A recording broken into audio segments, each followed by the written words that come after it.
might have to go on to another kind of report that we do. But it's it all there. Good morning to everybody, to the public, see you all, Secretary.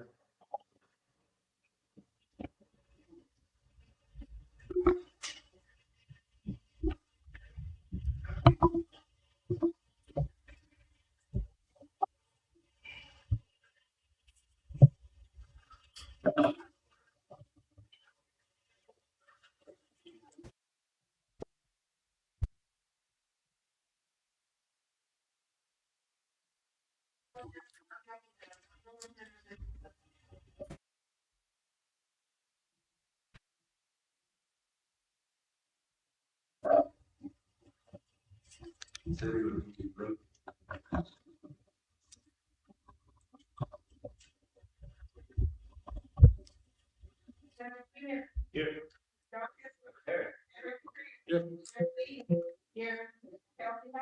Here.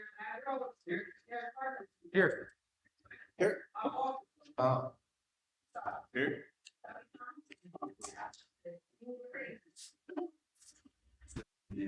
Rate will get, one.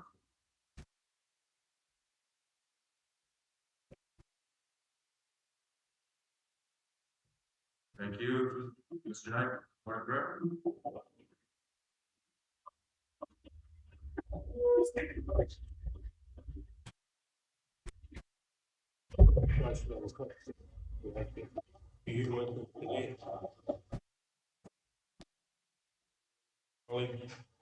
Especially our treasurer, Kevin, up in Elam for COVID.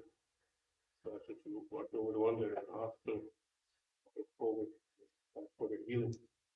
And I said, walk over all the ones that are sick, ones that have lost loved ones, comfort them. And I said, you walk over the elders that are not here at the nursing home, and other nursing home, bring them home.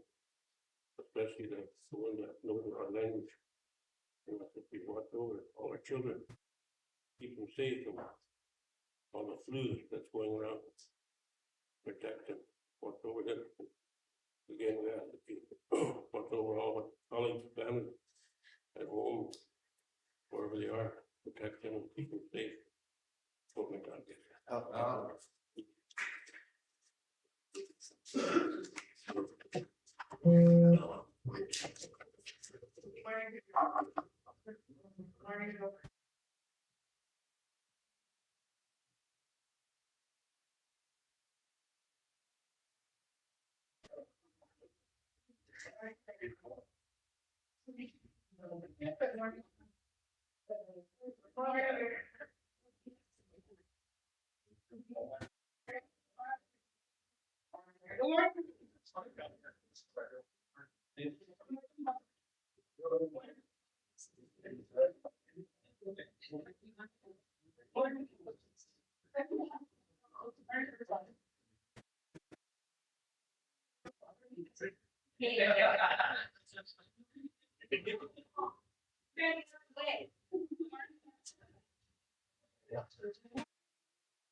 Hey, Mr. Joe. Good, good.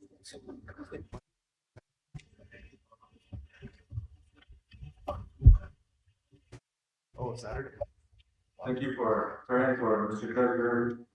Uh, you know, he covers the law, we've been praying for him as well. And speaking of COVID, I went got tested this morning, I was still late. And I guess I'm negative.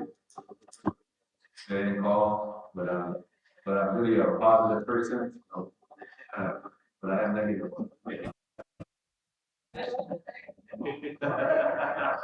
So I'm glad we're smoking this morning.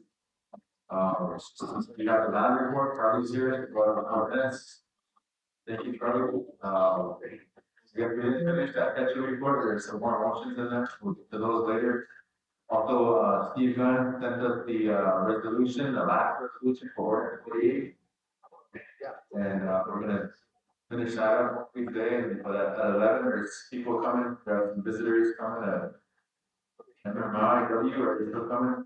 Yes. Okay, so about 11, and then also, Native Biobank, Joe Gershetta wanted to give us some information, take it back, well, only 15 minutes, you know, we're gonna cut them off.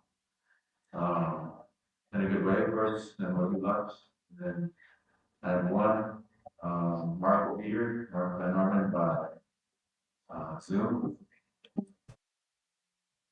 One more thing that I have to take care of this afternoon.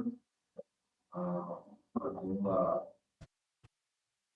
my relatives to let us know, had an issue with, ARPA that we addressed last night. The council regretted the administration to look into, I can, look at the other ones that come up too, because I want to, after council, we have at least one more. Just want to give you the names of the people that are, it's not. Thank you, Chairman LeBon. Good morning, everyone. Damon Aberly is here, and he said that's why he was here. He applied when it was open, and when he came to get his check, they said they couldn't find his paperwork, and they wouldn't give him his check, and they couldn't find his paperwork. But he did apply during the open period, so that's why he was here. He's not here. All right, so we can, check into that. Okay. Is it Is David? it D-A-M-O-N? Damon. D-A-M-O-N? Aberly, A-B-E-R-L-E. Said he had applied, so that's why he was here, so you can add him to the list. Thank you. Yes, we'll add them to the list. And we'll do that research and figure out what happened and find, check it in the kid. You follow up with you, want, you can do it the number?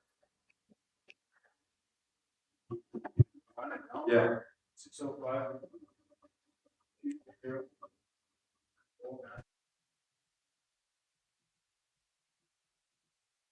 Okay, we'll be in touch.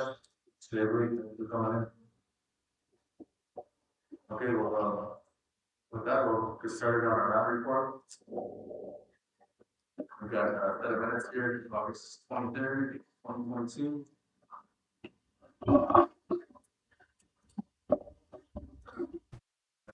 Our president, and we're looking at increasing park wildlife, outside bird, eating birds, all the season. Our genealogies are, we're already taken care of.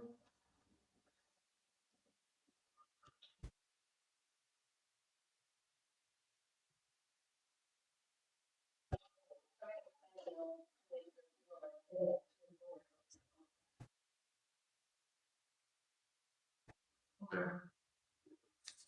Council, what you action on, motion approved by Mr. Knight. Second by Ms. Lee.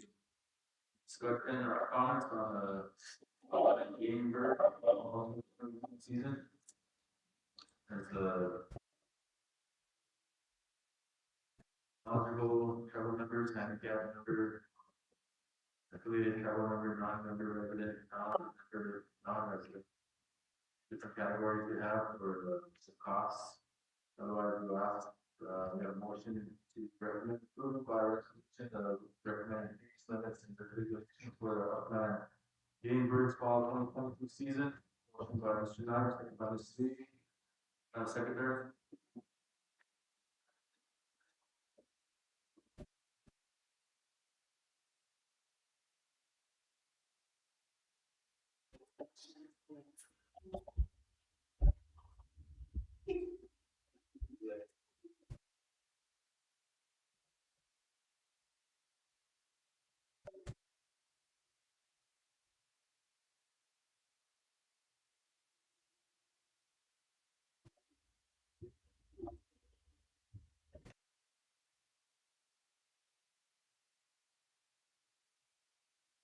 just to approve with resolution.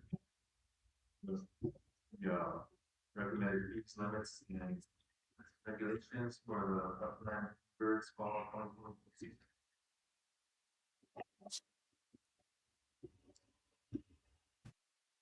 29, second by Karen Lee.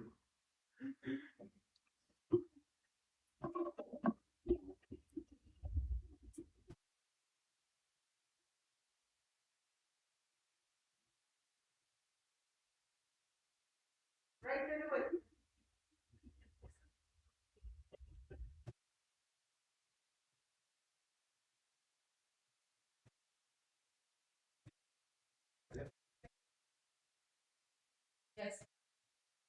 Yes, Sad Rose. Yes. Derek Bartlett. Spin. Joe Greenwood. Oh. Bob Walker.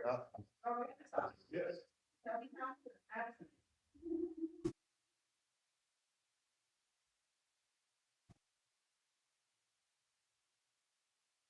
Nine yes, 0 no, 1 abstain, 2 absent, carries.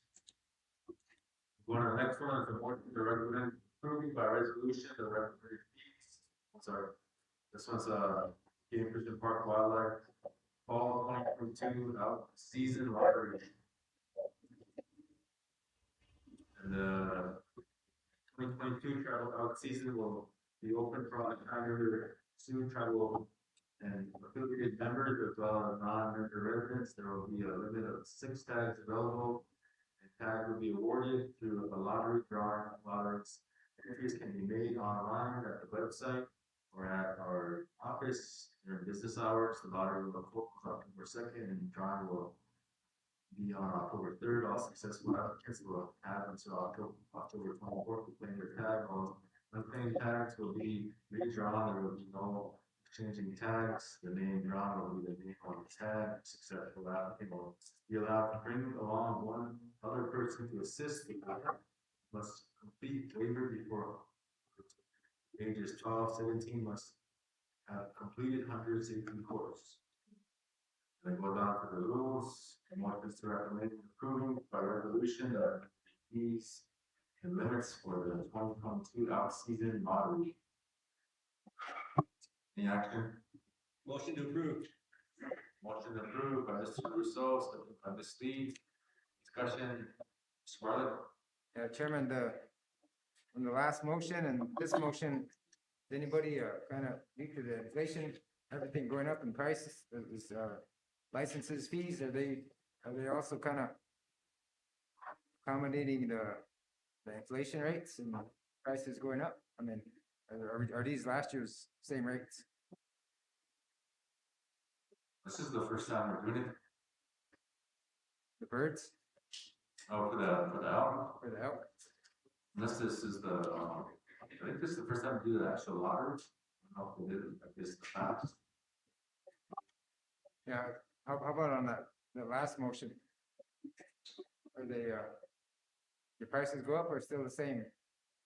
Except they were saying to me, I think we should be kind of, looking at the revenue as a tribe and business, kind of minds on things like this. If they're gonna come and kill the animals on the reservation, we should kind of not keep the fees the same, but we should, all around us, inflation, affecting everything. And, why is this staying the same? We should kind of up that too, That's, Martin, who makes that decision? Is that land committee on this one or is that Game Fish and Parks staff or administration?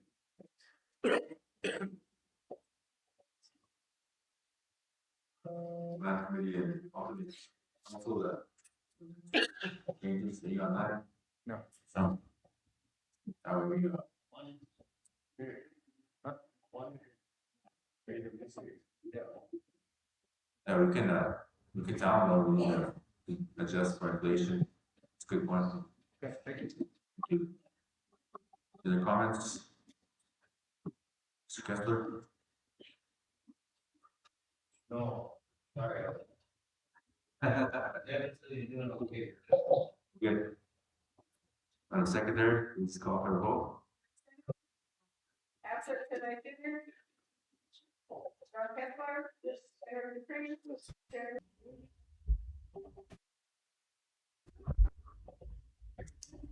Nine yes, zero no, one abstain, two absent, motion carries. On to the next one. This is the Game Fish and Park Wildlife Elk Lottery for 2022. Sorry, that's the wrong one. We said that one. Go on to the permits for improvement, artesian well, the lay above ground pipeline resolution, it's council action. Motion to approve Bob Pierman's request for a permit for improvement to utilize an existing community artesian well and lay above ground pipeline on a travel area within travel range unit 394. Council on the action. Motion approved by Mr. Rose, second by Mr. Walters. Motion includes the resolutions. Discussion. Madam Secretary. Absent tonight, June. John Kessler. Henry Dupree. Yes. Yes. Kevin Haskell. Yes. Yes. David Parker. Yes. Braithwaite. Bob Walker. Oh. Ron Russo. Yes. Toby Thompson.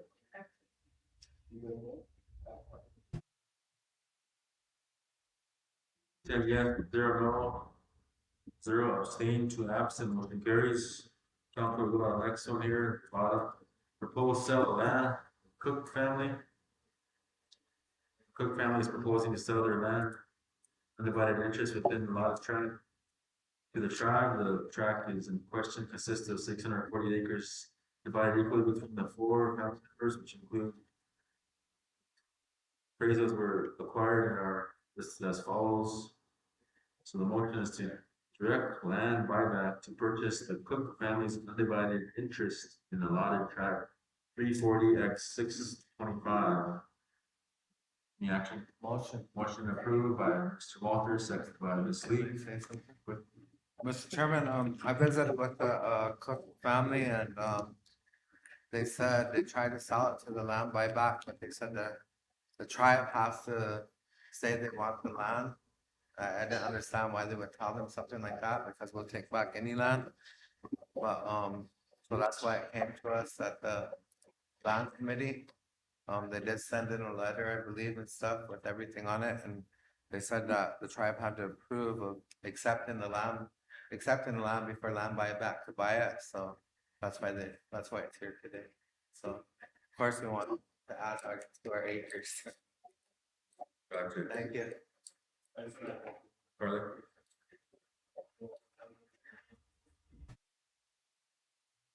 Yes, I believe, I have spoken to somebody at the training. And I spoke with, Mrs. Good. She has stated that, she was told that in the operation. Which they're asking to try to go to the bottom.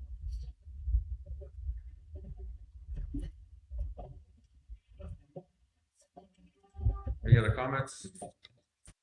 Madam Secretary? Greg Singleton.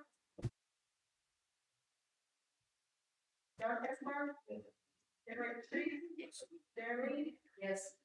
Kelsey Haskell. Yes. Favreau. Yes. David Parker. Yes. Bill Bridgewater. Oh. Bob Walker. Oh. Ron Russo. Stay. Toby Thompson.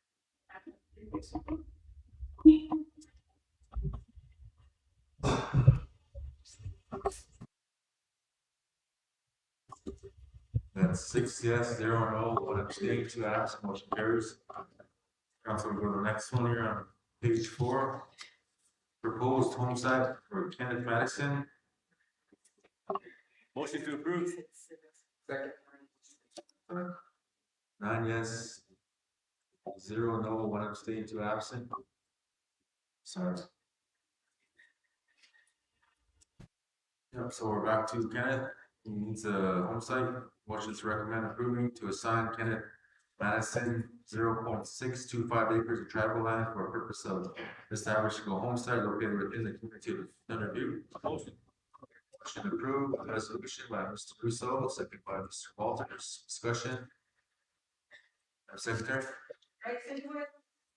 Access Denied Junior, John Kessler, Henry Freed, Sharon Lee, Yes. Kelsey Haskell, Yes. Brad Rowe, Derek Carter, Yes. Bill Brickman, Bob Walker. Yes.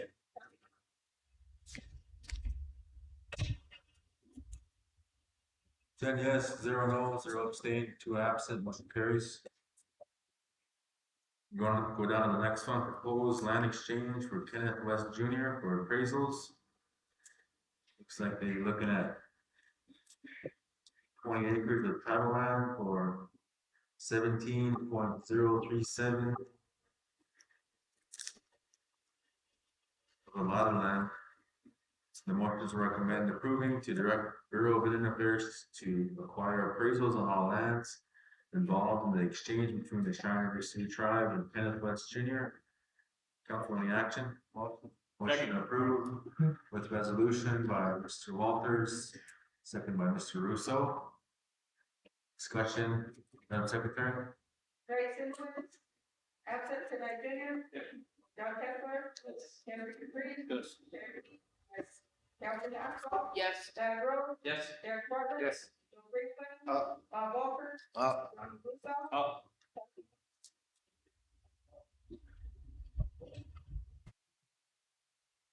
10 yes, 0 no, 0 abstain, 2 absent, motion carries. Go to the next page, page 5, rescind homestead assignment for Madeline Montreal. Magdalene. Motion is to recommend approving to rescind resolution number E 344/2016 CR. Allocating Magdalene Montreal a lot assignment on tribal land located within the community of Cheyenne River. Motion carried in committee. Motion approved by Mr. Walter with resolution. Second by Ms. Lee. Discussion. Mr. Bartlett. Yeah, Chairman, I see there's a lot of action on this land committee. Why are these being rescinded? Good. During last month's, or I believe it was one of the previous land reports that we had addressed on Wednesday, Mrs. Archambault and Mr. Jamie Smith had switched lots. Mrs. Jacqueline Archambault was the administrator of the estate for Mrs. Montreal. So she's handling her affairs, and this was overlooked. It should have been rescinded when we addressed Jamie Mestis and Jacqueline Archambault's issues last Wednesday. Okay, so that's explaining one of their rescindings, but I guess I'm kind of asking, all these are different issues, or they all the kind of same issue? They're all different. They're all different, okay, thank you, Chairman. Any other comments? Madam Secretary? Denied Junior, John Kessler, Henry Freed, Yes.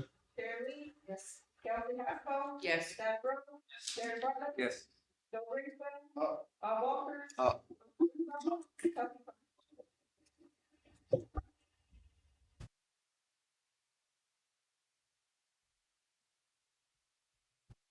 11 yes, 0 no, 0 abstain, 1 absent, motion carries. Council, the next one is another rescind for homestead assignment for Connie Corwick. The motion is to recommend approving to rescind resolution number 29/2022 CR allocating Connie Corwick a homestead assignment on tribal land located within the community of North Eagle Butte. Motion carried in committee. Motion approved by Mr. Walters. Second by Mr. Russo. Motion with resolution. Discussion, Madam Secretary.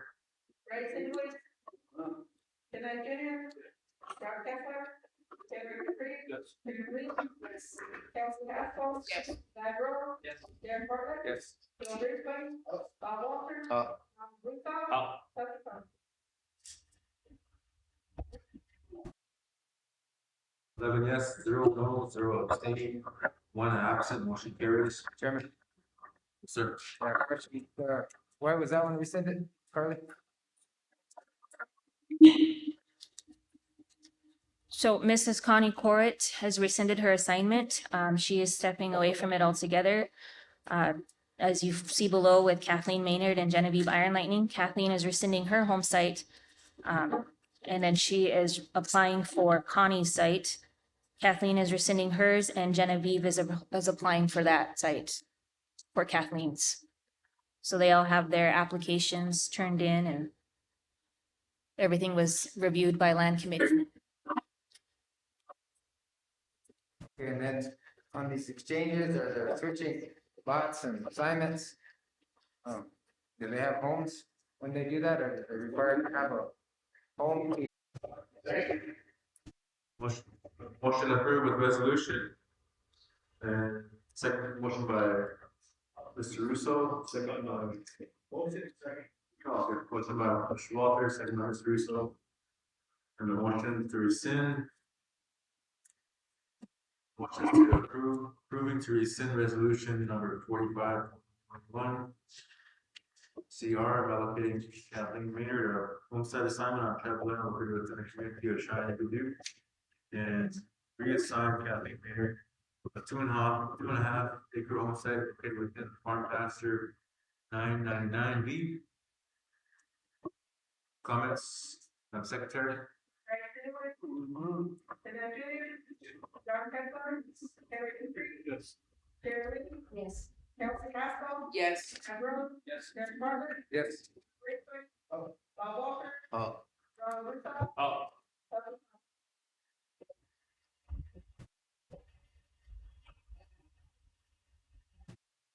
Eleven yes, 0 no, 0 abstain, 1 absent, motion carries. On to the next one, proposed set assignment for Genevieve Iron Lightning. Motion to recommend approving assigning Genevieve Iron Lightning 1 lot of tribal land for purpose of establishing a homestead located within the community of Cheyenne Dubuque. Motion approved by Mr. Walter, second by Mr. So with the resolution, questions, Madam Secretary. and then Junior, John Kessler, Rick Entry, Jerry, Yes. Kelsey Castle, Yes. Ted Rose, Yes. Derek Barber, Yes. Rick Hood, Bob Walker, oh, Ron Russo, Yes.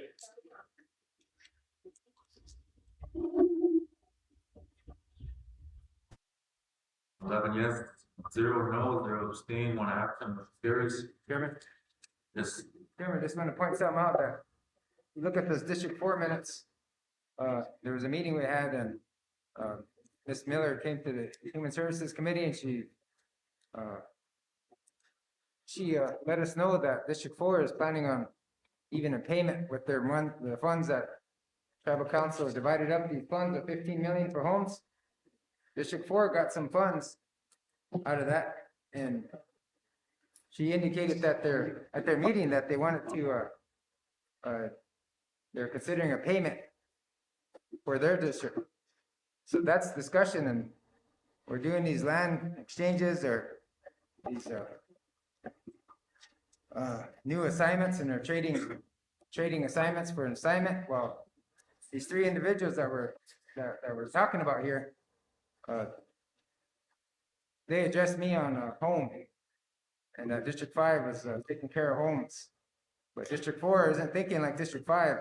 We're talking. I'm just letting you guys know that these are individuals that need homes. So, but District 4 isn't considering homes. So that's just something to think about, because we're talking about people that we're doing business for people now on moving, are getting lots for them. And their belief is that there's something that can happen with these funds. So they can get into a home. Genevieve, she contacted me, and sounds like they have 10 people staying at Dale's, I mean, I'm just letting you know, no disrespect to the family, but that's kind of the situation we're looking at. And then District 4, I don't know who those motion makers are, but they must be living it up pretty good. I know that one motion maker, her dad got that $4 million contract at IHS, and maybe we need to reconsider when those contracts come up like that. Because they're on a high horse, and they're looking, we're dealing with people that are in poverty, and we're doing these land changes, and they're working with each other because their belief is that they're gonna eventually get into a home with these millions of dollars that the tribe has.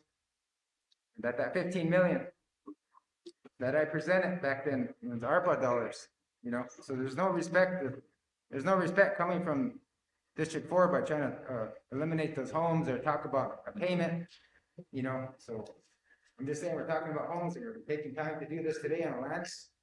Why didn't you do it? Why didn't you do it? We have, District 4, some of the members that are making motions out of that district, to take away homes or to stall the homes project or even discuss a payment. So that came from Miss Mary Miller when she was on council. I even, about 3 weeks ago or 2 weeks ago at a Human Services Committee meeting. Just wanted to state that for the record. Thank you, Chairman. Thank you. Sasko, did you want to? Thank you. At our District 4 meeting, it was brought to our attention that our constituents didn't think it was fair. They wanted to know what all we could do with this money. It was referred to legal, no actions were taken. And I believe if we did the math and split it up, every District 4 member would get $40. So that is not in the works. I just wanted to clear that up. Thank you. Thank you. We'll go on to the next one here. Looks like it's Lanao Moran. Motion to recommend approving to rescind the Land and Forestry Committee action dated September 2nd, 1980, allocating Lanao Moran a homestead assignment on tribal land located within the community of Cheyenne Dubuque. Council? Motion. Second. Motion approved by Mr. Walters, second by Mr. Russo. Discussion.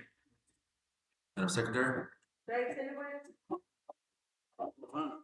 Kenneth Junior. John Kessler. Yes. Henry Dupree. Karen Lee. Yes. Chelsea Haskell. Yes. Thad Rose. Yes. Derek Bartlett. Yes. Bill Grinspan. Oh. Bob Walters. Oh. Ronald Russo. Oh. Duffy Thompson.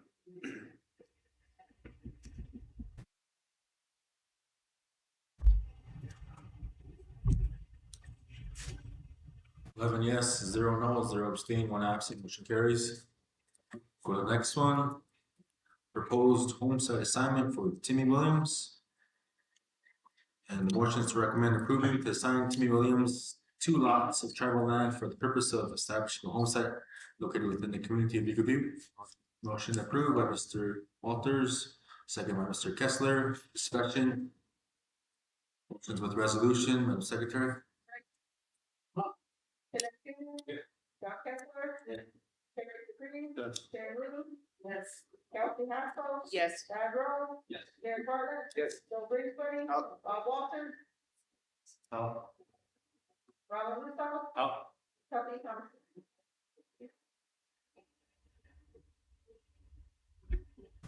11 yes, 0 no, 0 abstain, 1 absent, motion carries. Next is a proposed business assignment for Carl Peterson. And the motion is to recommend approving to allocate Carl Peterson assignment of 4.29 acres of tribal land for the purpose of establishing a business site located within the community of Timberlake. Motion approved by Mr. Kessler with resolution, second by Mr. Bartlett. Discussion. Our secretary. Ray Tillman.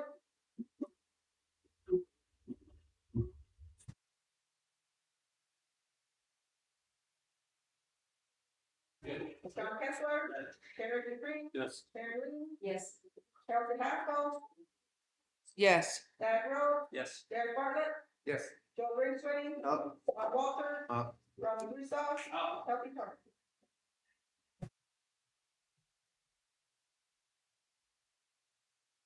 10 yes, 0 no, 0 abstain, 2 absent, motion carries.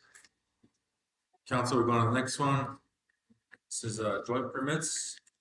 This is ranging at 310 Aberley family.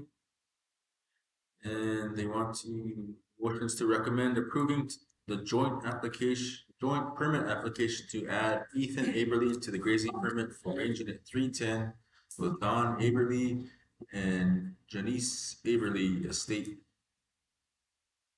Motion approved with resolution by Mr. Walters, second by Ms. Lee. Discussion. Madam Secretary. Ray Tillman. Kenneth Junior. John Kessler. Henry Dupree. Yes. Karen Lee. Yes. Chelsea Haskell, Yes. Chad Rose, Yes. Derek Bartlett, Yes. Joe Brisbane, Oh. Bob Walker, Oh. Robert Wisdom, Happy Thompson.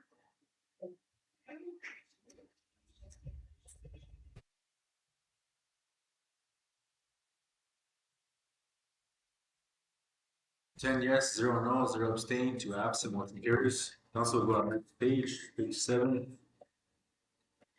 Have a permit for improvement for a new water tank. The motion is to recommend approving Clay Claymore's request for a permit for improvement on tribal land to move an existing Tri-County Water Association meter pit to a more feasible location in order to install a new water tank located within tribal ranging at 217. Motion approved by Mr. Walters. Second by Mr. Rose. Discussion. Madam Secretary. Sidwell, Kenneth Junior, John Kessler, Henry Dupree, Yes. Sharon Lee, Yes. Chelsea Haskell, Yes. Chad Rose, Yes. Derek Bartlett, Yes. Joe Brisbane, Oh. Bob Walker, Oh. Ronald Russo, Yeah. Happy Thompson.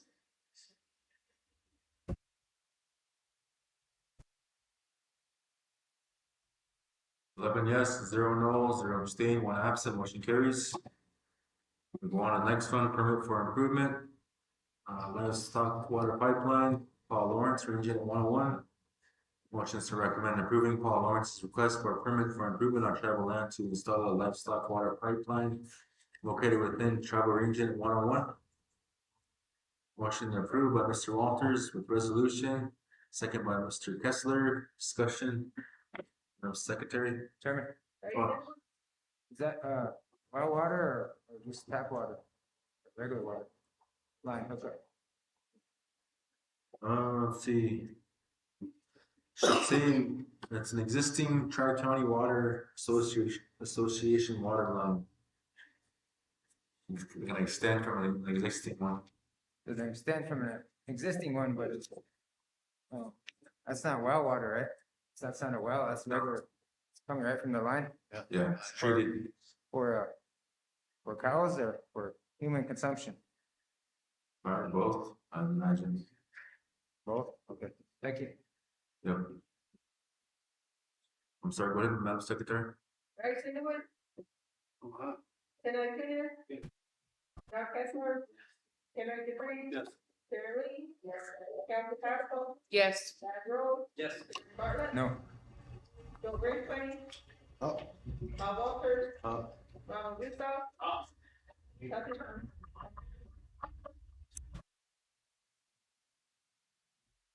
11 yes, 0 no, 0 abstain, 1 absent, motion carries.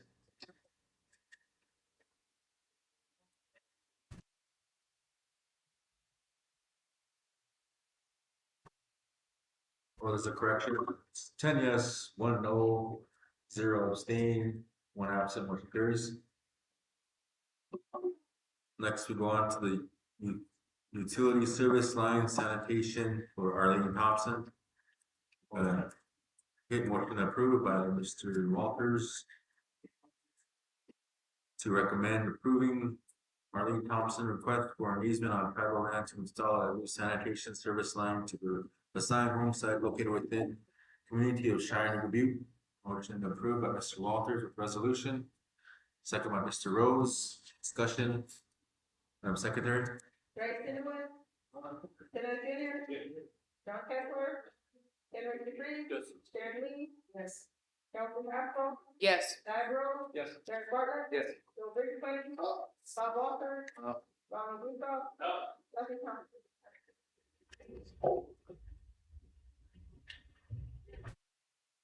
11 yes, 0 no, 0 abstain, 1 absent, 1 carries.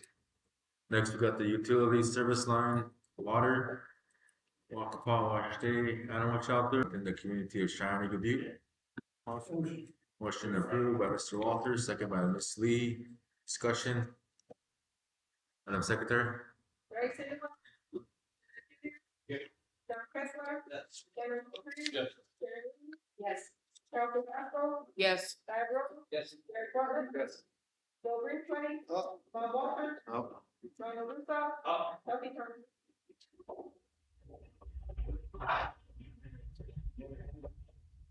11 yes, 0 no, 0 abstain, 1 absent, motion carries.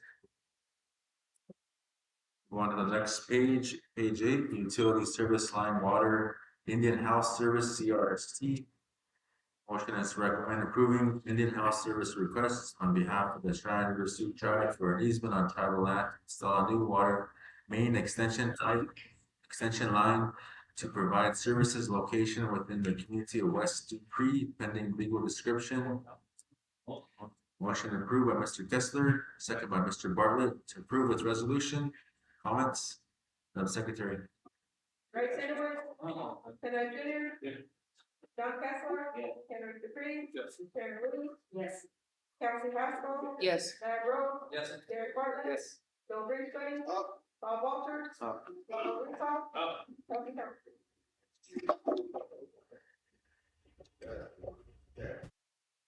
11 yes, 0 no, 0 abstain, 1 absent, motion carries. Next one's utility service line water, Brittany Brewer. Motion to recommend approving Brittany Brewer's request for an easement on tribal land to install a new sanitation service line to her home site located within range unit 67. Motion. Oh, I'm sorry, it's already It was approved. already done. Okay, one, get some extra authorizations.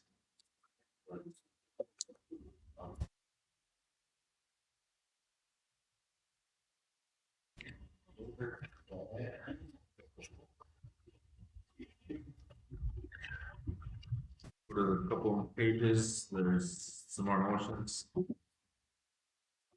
Okay. Reading that on the top ones. Second one on page 12. 22, 27. Farm pasture abstracts, tribal and allotted land. The motion is to recommend approving the 2022-2027 farm pasture abstract bids that were received. Only one bid in conjunction with tribal ordinance 78. Yeah, good brother.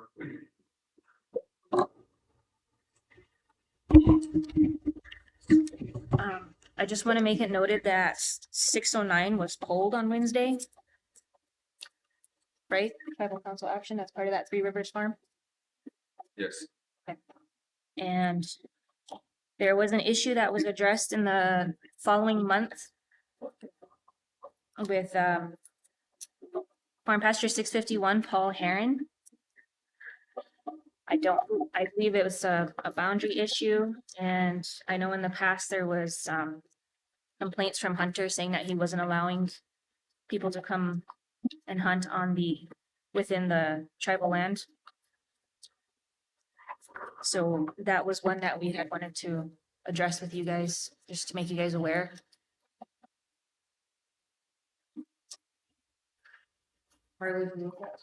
Paul Heron, Farm Pasture 651.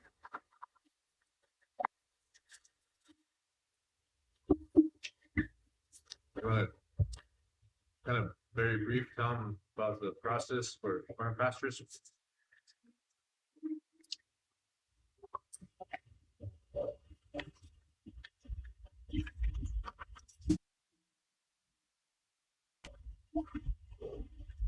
Okay, so in accordance to ordinance. Go back to that page. In accordance with ordinance 78, the 2022-2027 farm pasture abstracts, tribal and allotted, were advertised in accordance with CRST ordinance 78. The bid opening was held on August 22nd, 2022 at 10 a.m. Mountain. Any bids received are listed below. So you have about 3 pages worth of all the farm pastures that were advertised and addressed. There were a multitude that had only received one bid. And the ones that did receive multiple bids, we entered into a negotiation process that's addressed in the first in-house motion, which was to approve the negotiation process to require incumbent beat the high bid by $1 per acre as long as the process is followed in accordance with the ordinance. So we contacted the highest bidder and the incumbent and gave them the opportunity to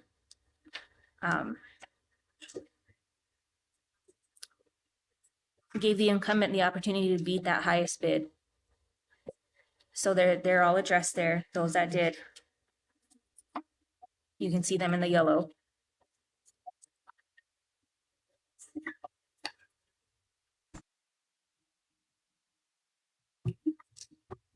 And so we'll have to pull 609 from that list. And we do also want to address the Paul Heron one. I mean, if you guys want to go forth with that.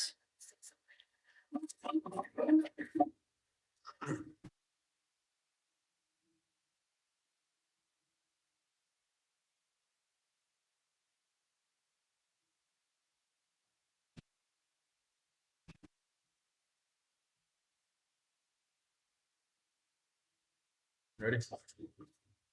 You want me to read them? It's up to you. Not really. Good. Okay, so farm pasture 501 was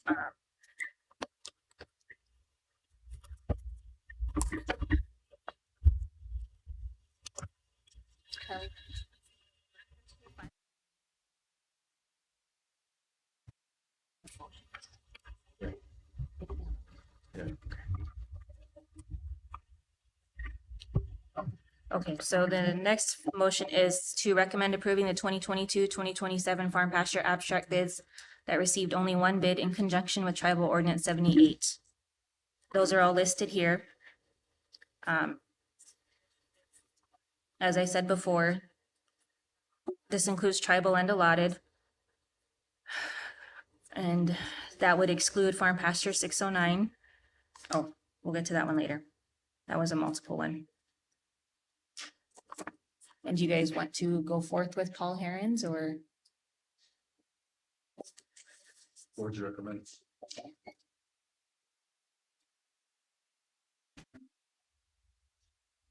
Yeah, good. Mr. Rose? I'm aware of the area down there where this takes place, and there is a lot of deeded farm ground that herons own. And then the small farm pasture, I'm not sure how many acres it is. I'm also an avid hunter, and as a hunter, it's your responsibility to know where you're at all times. And there are times that can help you. We have maps that can do it, and confrontations occur. And when these happen, it's the responsibility of both parties to contact the game warden to help figure the issues out. And if the game warden goes to the location, states whichever party's in the wrong, which party's in the right, it should figure out the issue. But if there's a continual issue here and the hunters are in the right, maybe we need to send a letter to Mr. Heron reiterating Ordinance 78 that allows people to hunt on farm pasture. Just when these issues come up, we need to learn from them and how to address them and to make both parties happy. You know, educate is the best way to handle this, in my opinion. Thank you. I'll second that motion, Chairman. Thank you, Mr. Rhodes. Mr. Hindowitz? Chairman, I think our ordinance is challenged it, and we took out, found a video of saying that I you go.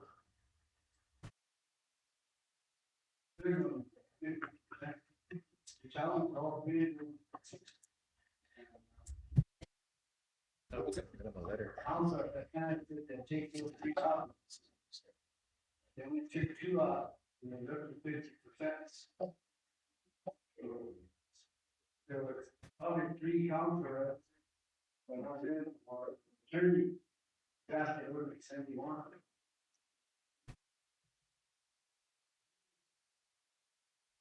Oh, maybe it's. And unless we just put out all get the right decision. Because last time, and the right out, that's an issue. That was, we're just gonna write him a letter and it's gonna go from there. And to point out, the challenge is saying, it's not beneficial to the private pool. And to be the science, there's everything.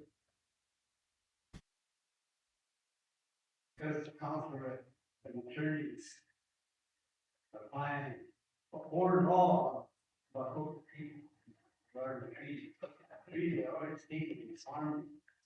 But that's crazy. Whoever located the plant, a lot of negativity. That's not like, there's something wrong. And this ordinance 78 came on, we came to do free and we made comments there. Don't make this another conflict. And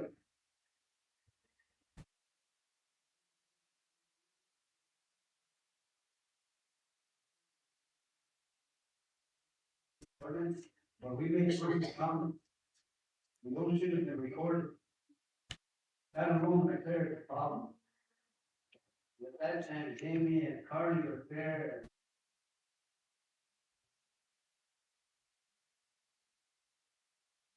Alex, Annex, there's power, no matter if ACA, be with the people. So, I mentioned treaty, cooperatives, don't make it another answer. Well, we're taking into consideration. I haven't written down, but.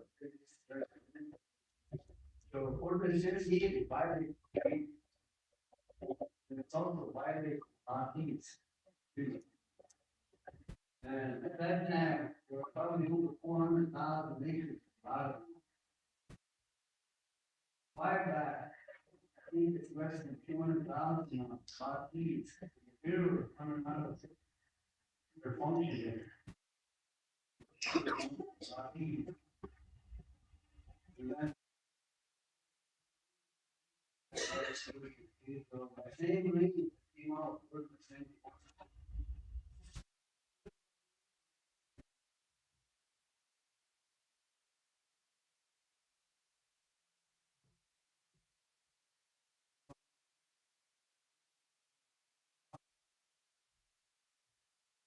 Farm, I would. 2023 is the year to land reform. Start looking at the private land. We got to look almost 1.5 acres of private land. And then we got farm. There, pretty.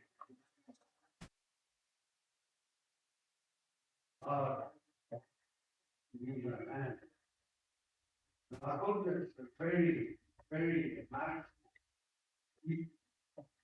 very resilient. The ravine is marked. Oh, who you? Yeah.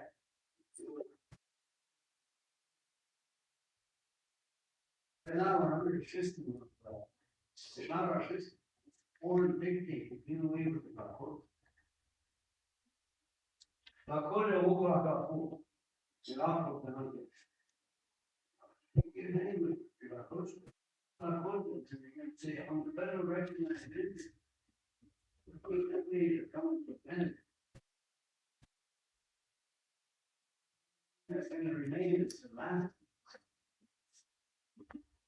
Like we did there today, 25. Still have roads in there, we don't have our, everything we call here. We are being. Main issue here, like, Unina, Unji Maka. That's how the code is called. Ina, Unji Maka. What?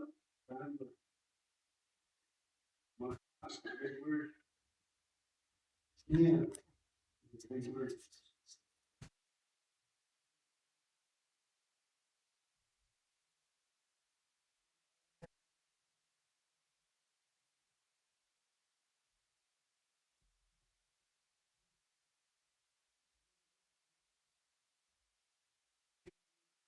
I had a G. That's all I'm thinking. Come to land. Fighting. Arguing over land. The identity of the mass. We're connected. That's a problem. There's the US land. A lot of medicine, a lot of things. You look at the trade-off now, right now, all the producers that don't. That's been coming 10 years. I thought it was good before. Now, the report this morning, most of the guys that have these, 80 head, 100.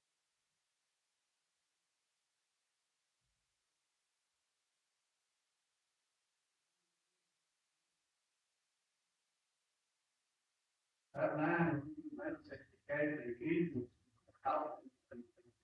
So reason under $5 or $8, it, and then they leave that back out, leave that out of the market, that's where the money is.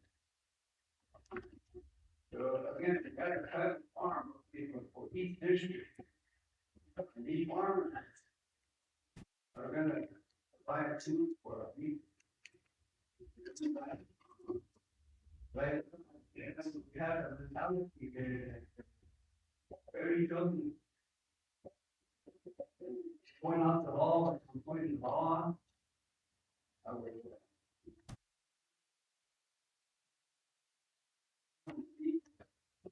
Talking to attorneys, even the attorneys. Like that, science, certain elements, they're doing attorneys, it's their own people.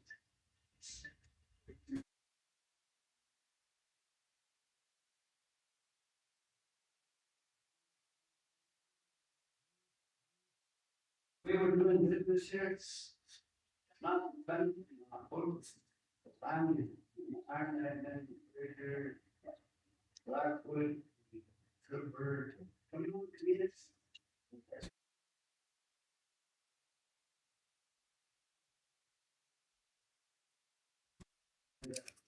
Our eight. Oh.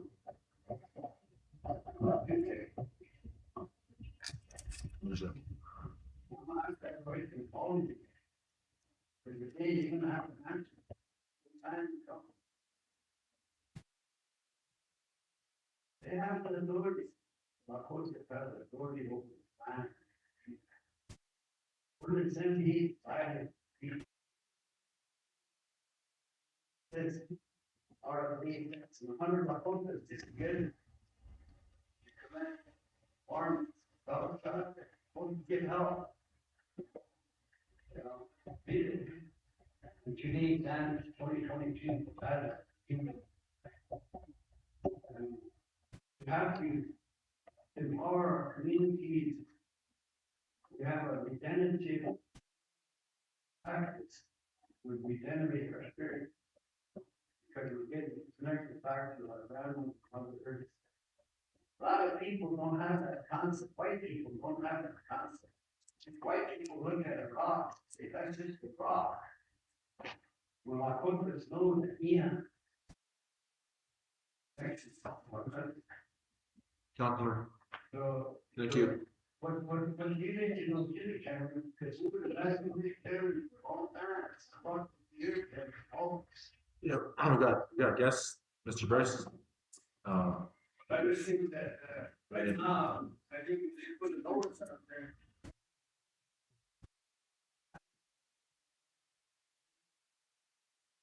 I will add.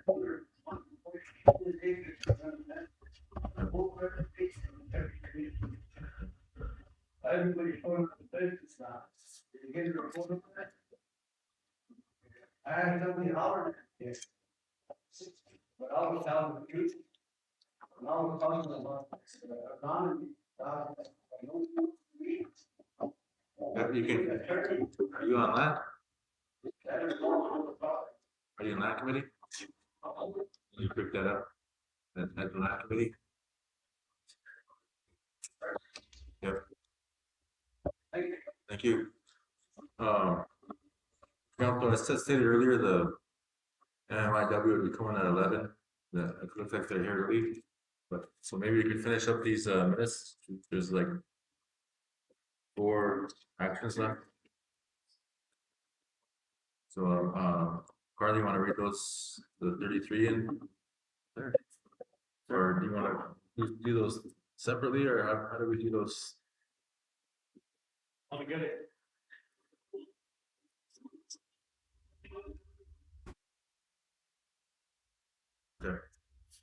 Sure. Yeah. Mr. Chairman, was there a motion on the floor? No. Right, there was that big motion. No, Yeah, you did. you just said it's on. Well, you would direct that thing. Sure. Second. Yeah, I'll make a motion to send Mr. Aaron a letter reminding him to abide by ordinance 78 for the administrative basis and to allow hunters to direct hunt. Okay, we got a motion by Mr. Rose. We want to make a motion, send a letter to Mr. Herron, wanting travel law and rights for our people. Second by Mr. Russo.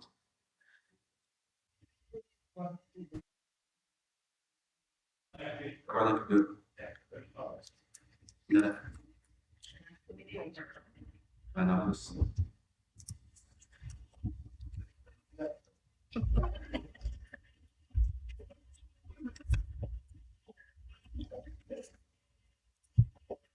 Okay, so I'll start off reading the list that's in front of you with your land minutes. Farm pasture 501. Oh, I'm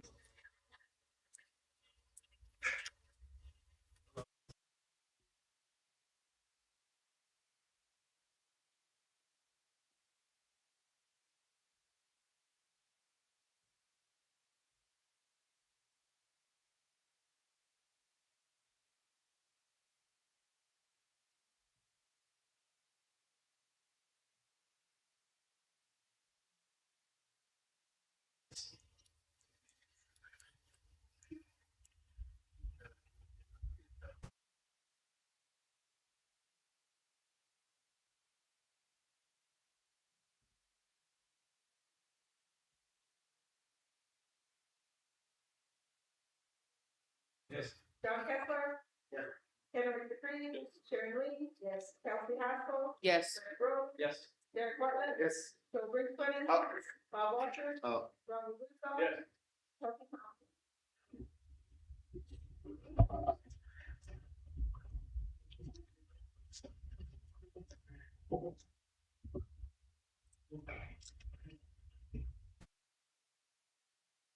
11 yes, 0 no, 0 abstain, 1 absent, motion carries.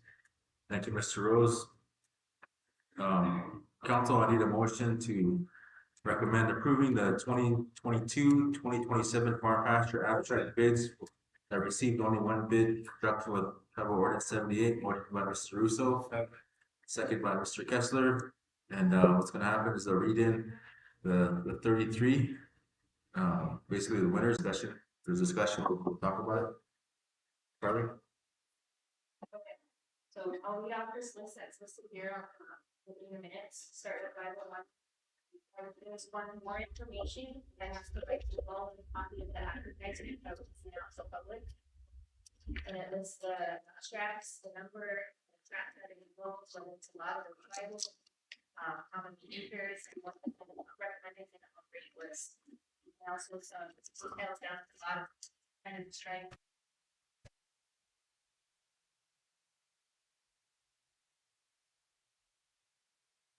501. A lot of them out there. 501 was one bid from George Curtis. He bid $8 for 21.80 acres of date pasture for a total offer of 74. Pasture 502, Darcy Parker, also in a lot of them. Her bid offer was $22 per acre for 480 acres of mixed grass hay, with a total offer of $10,560. And that's their annual, payment, get approved. We received one bid from Miles Smith and Rhea Smith, which is a bid offer of $7.62 for 459. Offer of $3,501. I'll move on from no bids, that's a separate motion. But farm pasture 564, the barley. Offer $31.95 for 320 acres of dryland farm. With a total offer of $10,000. Farm pasture 559. Okay, 554 is a tribal, it's 100% tribal. So is farm pasture 559. Received one bid, Kristen Ferguson.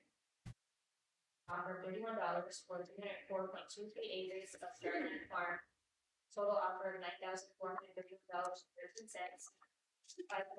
Farm pasture 564 is a tribal farm pasture for a bid from Morgan Anderson. The bid offer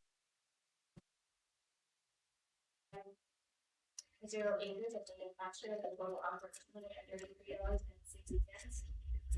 Moving on down to farm pasture 586, part of Oregon. This is also 100% tribally owned. Bid offer of $9. 500 acres of native pasture for a total offer of $265.77.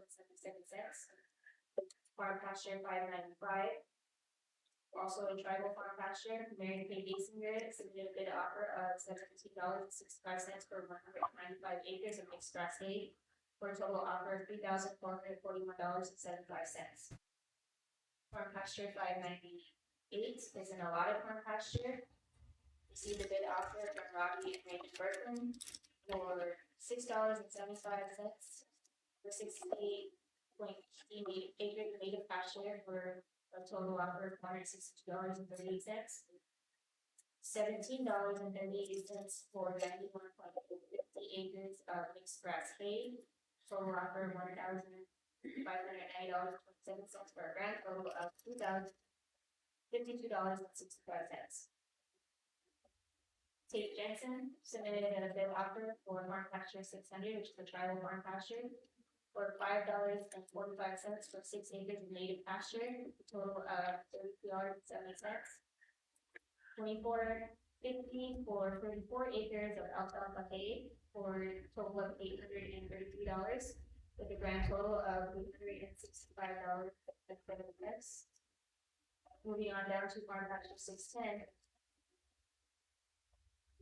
This is an allotted farm pasture, submitted, received a bid from Mountain Bed for $10 for 80 acres of native pasture for $800. Farm pasture 635 is an allotted tract that received one bid from Brenda Lennon for $8.96 for 29.6 acres of native pasture for a total of $250.50. Farm pasture 637. Vic Harley bid on tribal farm pasture for $6.62 for 160 acres of native pasture for a total of $1,060.50.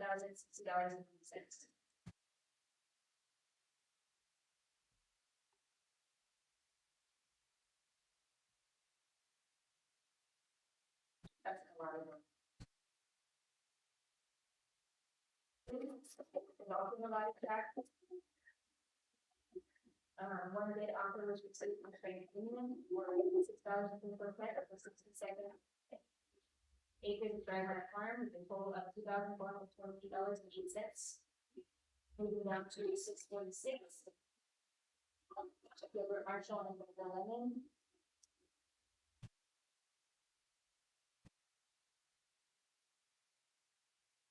After 646 for $8.96 per acre for 263.74 acres of native pasture is a total of $2,363.11.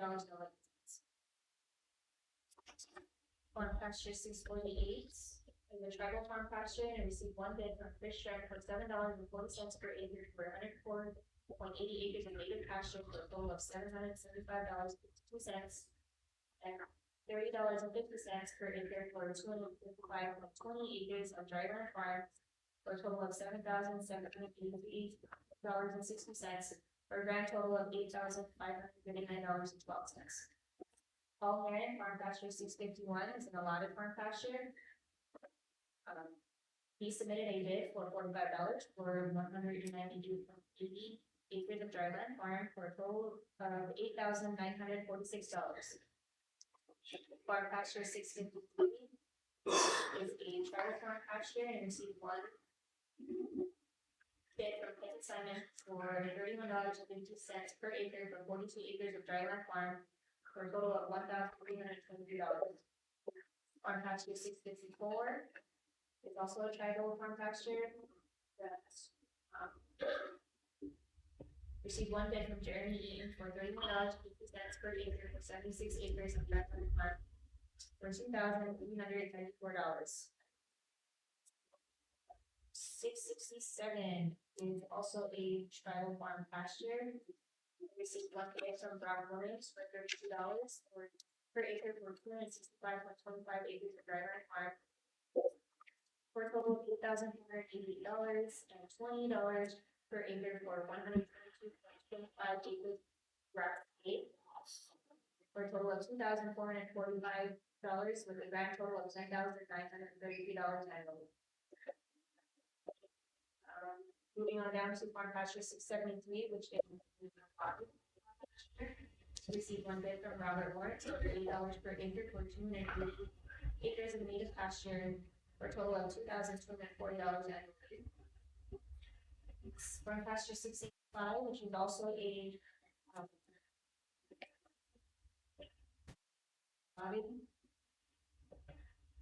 received one bid from Bernard.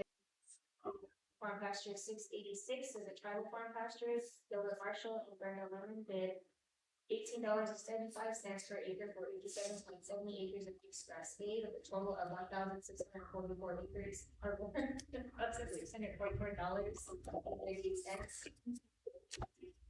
Farm pasture 687 is tribal farm pasture. Received one bid from Bob Dirty Shirt for 30 acres.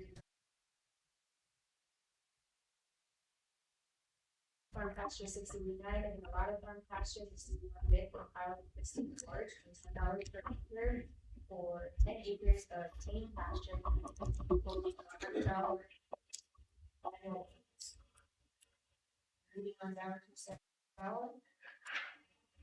One bid was received for a lot of farm pasture from Mary Kay Gessinger, so it's $29.50 per acre for 100.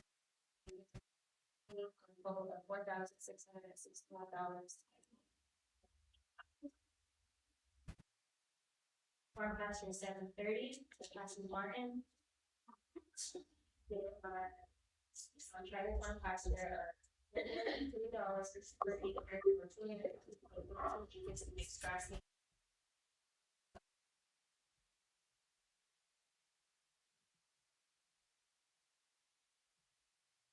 Audit farm pasture 753, received one bid from similarities for $4.65 per acre for 17 acres of native pasture for a total of $79.05 annually. Chairman, we lost the horn. 3, 6, 7, 8, 9, 10. We still have 10. So thank you. Bryce, you should come back to the table. Wachni. Please continue, Carly. Farm pasture 738 is an allotted farm pasture, using one bid from Clayton Simon for $10 per acre for acres of teach pasture for a total of $900 annually. Farm pasture 739 is a tribal farm pasture, and this is one bid from Roger Avery for $9 per acre for 52.60 acres of native pasture for totaling $473.40 and $32.05 per acre for $545.40 acres of dryland farm for a total of $17,473.66 for a grand total of $17,947.06 annually. Farm pasture 743, Preston Robert Jordan and Brandon Wilson. the private farm pasture. They submitted a bid offer of $32.40 per acre for 160 acres of mixed grass hay, for a total of $5,155 annually.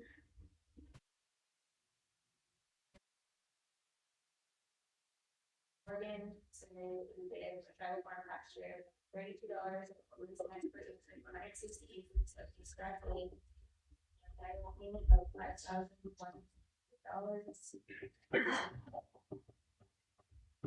Tribal farm pasture 767 received one bid, that's Albert Woodward and Rowan Foster.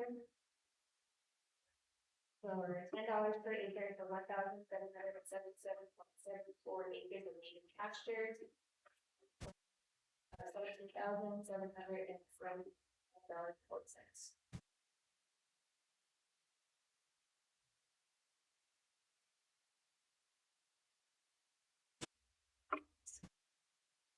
Pasture 776, private farm pasture was one bid at the very end for $14.35 per acre. For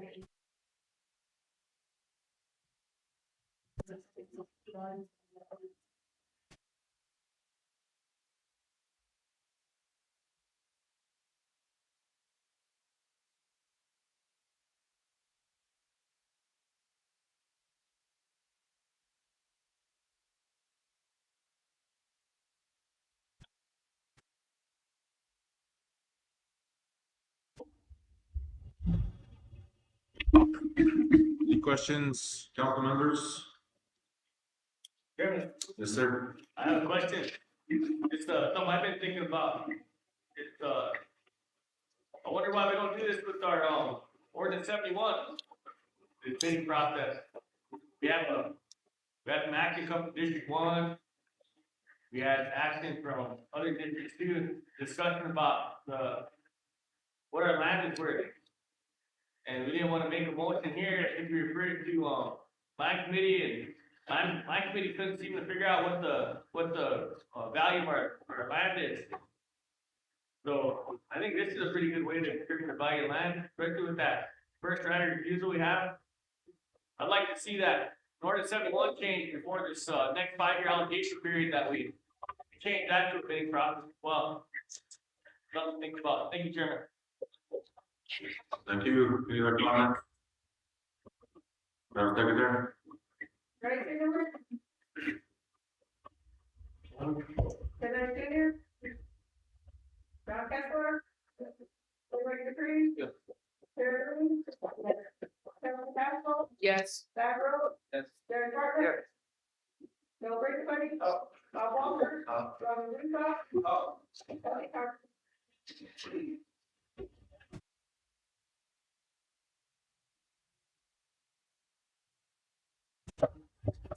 11 yes, 0 no, 0 abstain, 1 absent, motion carries. Council, next is the 2022-2027 farm pasture abstract travel and allotted. Motion is to recommend approving the 2022 to 2027 farm pasture abstract bids that received multiple bids in conjunction with the recently approved negotiation process and travel ordinance 78. Motion. Motion approved by Mr. Russo, I didn't read those second by ones. Mr. Walters. I didn't read those ones in. I need to. Okay. Six of them? Yeah. Okay. Should we read those in and then we'll call for the vote? Comments? Okay, the first one is Farm Pasture 578 and received 3 bids from Ramona Simon and Garrett Simon. Submitted a bid for $37 and per acre for 158 acres of alfalfa hay for a total of $5,846. Crystal Lynn incumbent $1,960. Roy Veit and Ed Duchno submitted a bid offer of $30 per acre for 160 acres of alfalfa hay for a total offer of $4,800. After the negotiation process, the incumbent, Crystal Lynn, agreed to beat the highest bid by $1, so the new annual rate will reflect in the resolution draft. So she will, it'll be $38 per acre for $160 acres of alfalfa hay. Moving on down to, we'll have to skip 609. That one's been pulled. 645. There were 2 bids received from Sharon Wright for $17 per acre for 40.50 acres of native pasture for a total of $688.50. $51 per acre for 119.50 acres of mixed grass hay for a total of $6,094.50 for a grand total of $6,783. Clinton Simon also submitted a bid of $15 per acre for 40.50 acres of native pasture for a total of $607.50, and $45 per acre for 119.50 acres of mixed grass hay for a total of $5,377.50 for a grand total of $5,985. So the highest bid there is Sharon Wright, and she is also the incumbent. But we didn't do the negotiation process because she had submitted a bid higher than the other bidder. Moving on down to Farm Pasture 671, Ramona Simon and Garrett Simon submitted a bid of $41 per acre for 160 acres of dryland farm for a total of $6,560. RB Jean Springer, incumbents, submitted a bid of $30.05 for 160 acres of dryland farm for an annual payment of $4,808. Roy Veit and Ed Duchno submitted a bid of $33.15 for per acre for 160 acres of dryland farm for a total of $5,304. RB Jean Springer, the incumbent, agreed to beat the highest bid by $1. So the new annual rate will reflect in the resolution draft, so he will, his new rate will be $42 per acre for 160 acres. Moving on down to Farm Pasture 691, we had Brock Williams, who submitted a bid of $7.50 for per acre for $799.99. JD Williams, the incumbent, submitted a bid for $7.25 for 799.91 acres of native pasture for a total of $5,799.35. He did not wish to beat the bid, so Brock Williams is the highest bidder for that one. Farm Pasture 706, Tyrone Kraft submitted a bid of $47.50 for 158 acres of mixed grass hay for a total of $7,505, and $47.50 for 2 acres of other for a total of $95 for a grand total of $7,600 annually. Tuffy Thompson and JJ Hunt, the incumbents, submitted a bid of $24.75 per acre for 158 acres of mixed grass hay for a total of $3,910.50. They did not wish to beat the highest bid, so Tyrone Kraft is the highest eligible bidder in that one. Moving on down to Farm Pasture 736. Ramona Simon and Garrett Simon submitted a bid of $13.25 per acre for 156.66 acres of native pasture for a total of $2,075.75. They submitted a bid of $45 per acre for 154.50 acres of dryland farm for a total of $6,952.50 for a grand total of $9,028.25 annually. Richard Ward and Kyle Biegler, the incumbents, submitted a bid of $32.13 per acre for 154.50 acres of dryland farm. For a total of $4,964.09, $7.16 per acre for 156.66 acres of native pasture for a total of $1,121.69 for a grand total of $6,085.78 annually. James O'Leary submitted a bid of $11 per acre for 156.66 acres of native pasture for a total of $1,723.26. $45 per acre for 154.50 acres of dry land farm for a total of $6,952.50 for a grand total of $8,675.76.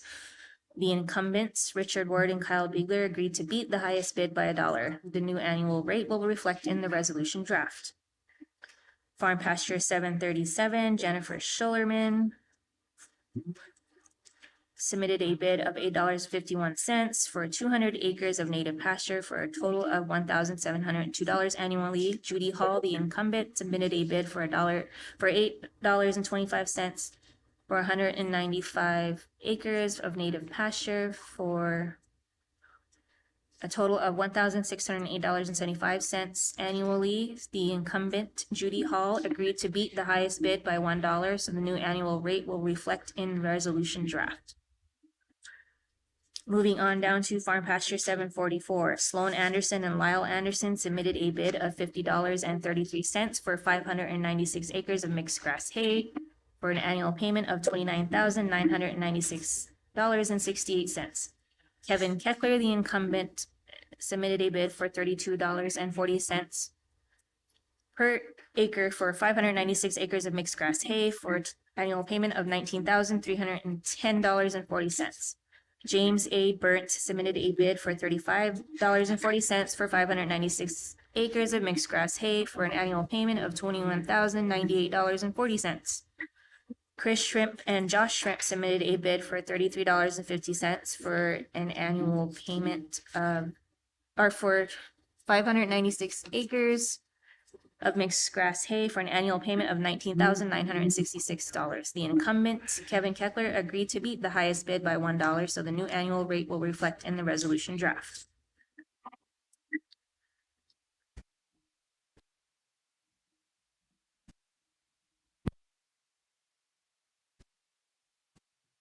Council, is there any questions? Madam Secretary? Right, anyone? Can I get in? John Kessler? Yes. Yes. Kelly Maxwell? Yes. Sandra? Yes. Derek Bartlett? Absent Joe Gracefine? Bob Walter? Russo? Kevin Clark?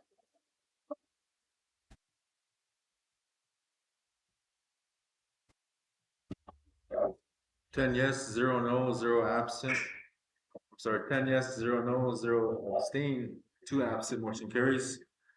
Council, next we have a motion to recommend approving the 2022-2027 Farm Pasture Abstract 645 in conjunction with the Tribal Ordinance 78 with a 5-year lease between Sharon Wright and the Cheyenne River Sioux Tribe for 40.5 acres of native pasture at a rental rate of $17 and 119.50 or 19.5 acres of mixed grass hay at a rental rate of $51 for the annual lease rate of $6,783.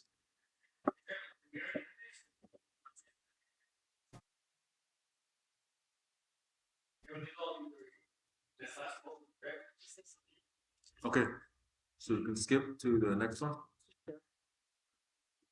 That was included with the, Sharon Wright was included with the previous resolution. So we'll go to the Tribal Farm Pasture Abstract 726, 729.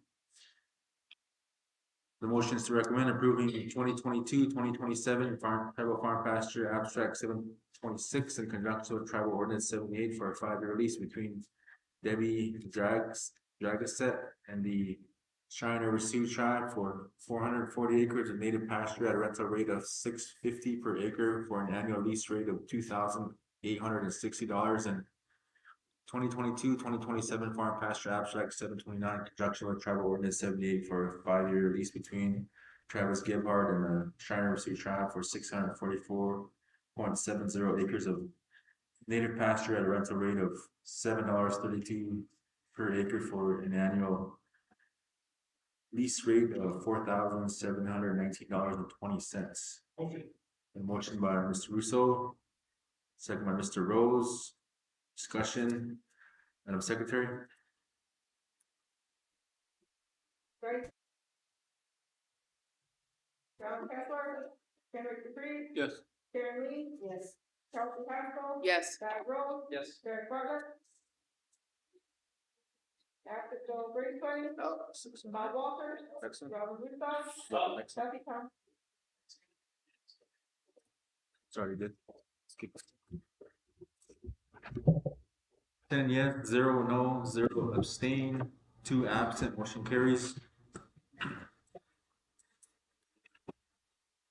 Council, we'll go down, we'll skip the next one, I'll go down to the farm pasture abstracts, tribal allotted, no bids.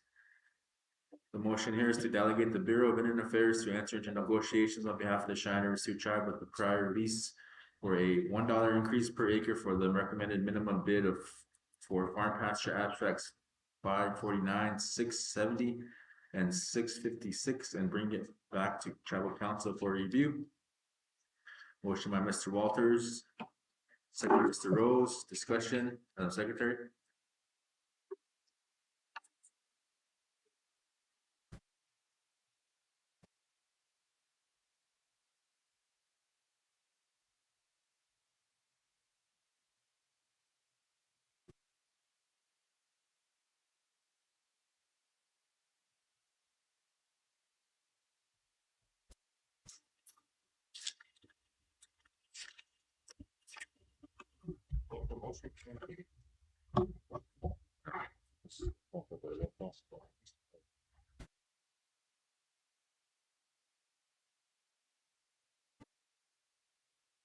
Sam Junior. Yes.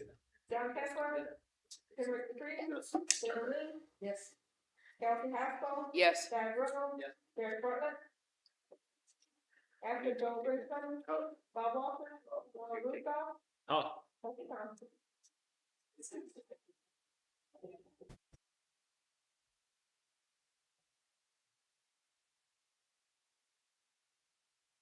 10 yes, 0 no, 0 abstain, 2 absent, motion carries. Council, we'll go on to the next one that takes us down to the one on the bottom. The motion is to refer the matter to tribal council for discussion. Carla, do you want to elaborate on that, or is that still an issue? So we received a correspondence from Joe Wishard. He submitted a statement saying he would like to reassign his current farm pasture lease number 781 to Jace Parker. 781 is an allotted farm pasture. It is 90% tribal own interest. Mr. Parker had purchased Joe's interest that's within that farm pasture. Probably, I'm assuming the other 10%.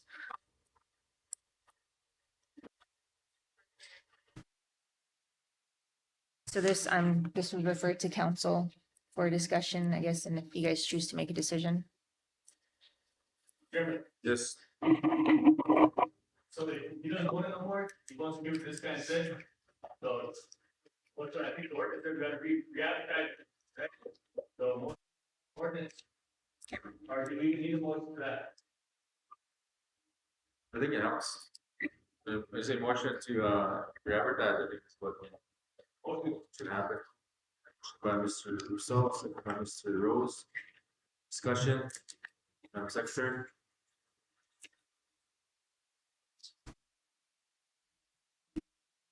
Yes. Advertise. Sam Junior. John Kessler. Yeah. Timothy Tree. Yeah. Sharon Lee. Yes. Chelsea Haskell. Yes. Brad Rose. Derek Butler. After Joe Brinkman. Bob Walker. Duffy Thompson.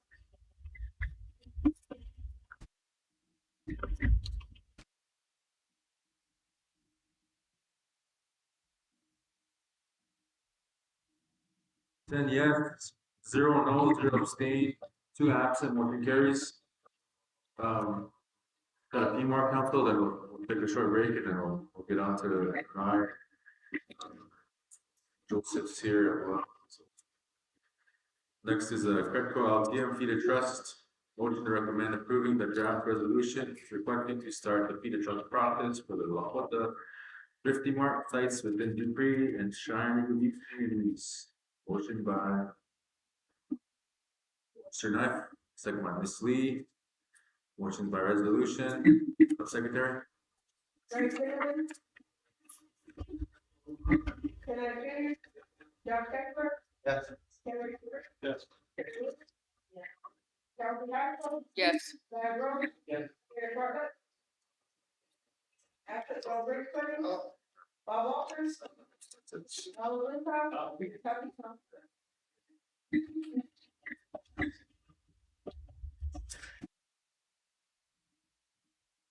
10 yes, 0 no, 0 abstain, 2 absent, motion carries.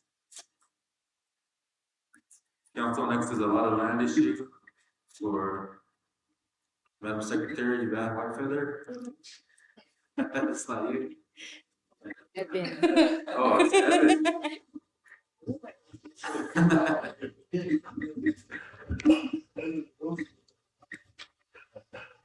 It's your brother? Okay, no relation. Motion to recommend directing the Bureau of Indian Affairs to acquire a survey on land acquisition for Evan Whitefeather. Motion by Mr. Whitefeather, Mr. Walters. Second by Mr. Russo. Madam Secretary. Ken Junior. Yes. John Kessler.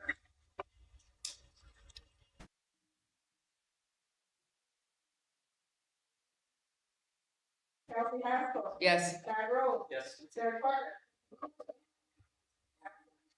Bill Bricksman. Oh. Bob Walters. Oh. Alan Lindau. Kathy Thompson.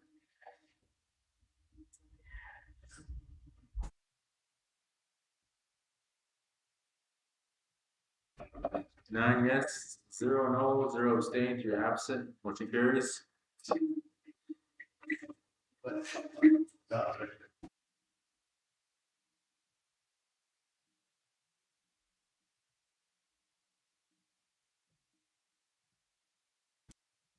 Yes.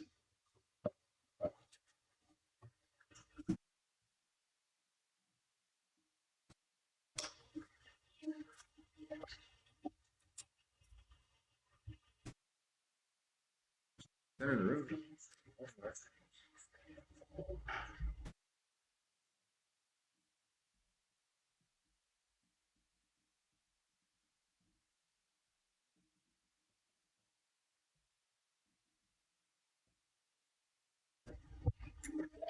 Madam Secretary, I don't think there is anyone or another one. Recall it.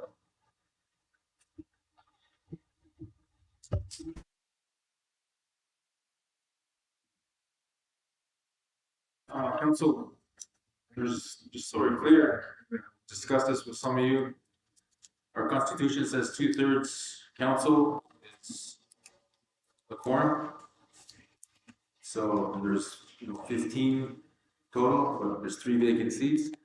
So that, does that mean that 10 is the quorum, or does that mean that it's 8? So it's up for interpretation, I think. But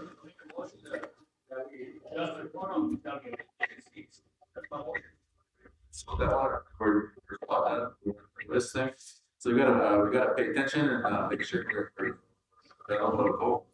Because here, so that could have been an issue. The quorum stands, quorum there, because we don't acknowledge. Sure, we had, we asked her to. Yeah, Evan. Ken Junior. Yes. John Kessler. Yes. Henry Dupree. Yes. Karen Lee. Yes. Chelsea Hackle. Yes. Brad Rose. Yes. Gary Bartlett. Absent Joe Brinkman. Bob Walters. Alan Lindau. Kathy Thompson. Absent.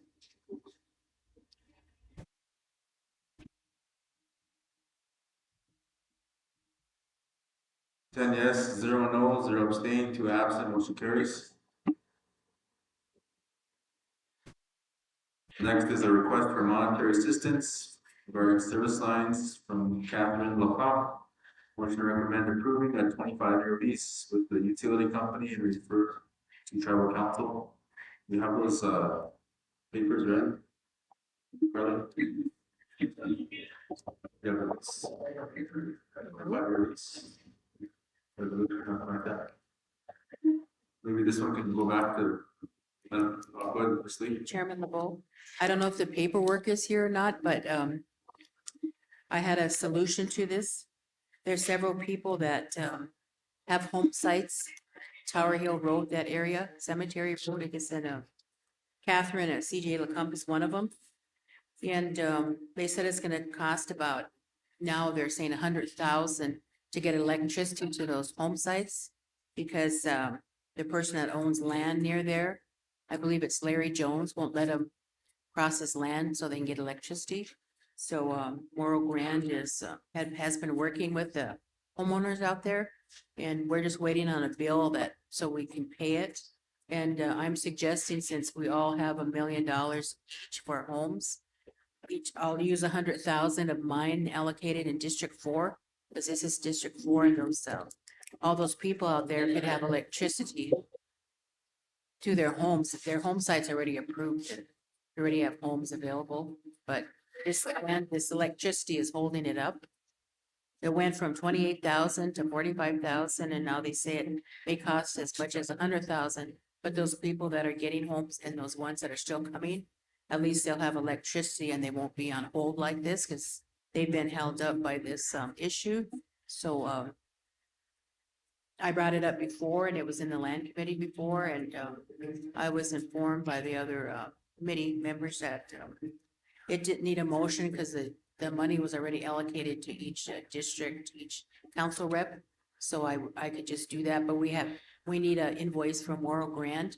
That's what they're waiting for yet. So I told CJ LeCompte, as soon as she gets that invoice, then we can go ahead and pay it from my allocation of that $1 million. And that way, all these people would have electricity to their homes. So that's what we're waiting on with that part of it anyway. Thank you.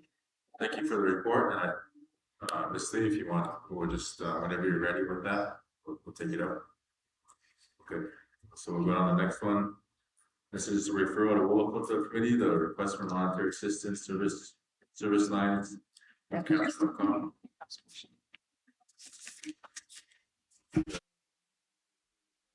Assistance amount of $500 fee, Willowfoot Shrine River Preservation Office to Willowfoot Committee. Any action? Motion to refer to Willowfoot Committee, the $500 fee that's assigned by the Shrine River Preservation Office. They're doing the surveys. Request that the committee waives that, so we'll refer it to Willowfoot. Ms. Sharon. Second by Mr. Russo. Discussion. Oh, it says a referral. I'll pay raise your hand. 1, 2, 3, 4. Kenya, motion carries. Let's take a few minutes and then we'll come back and we'll talk to the MMI. Mr. Richard Billabong.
Yeah.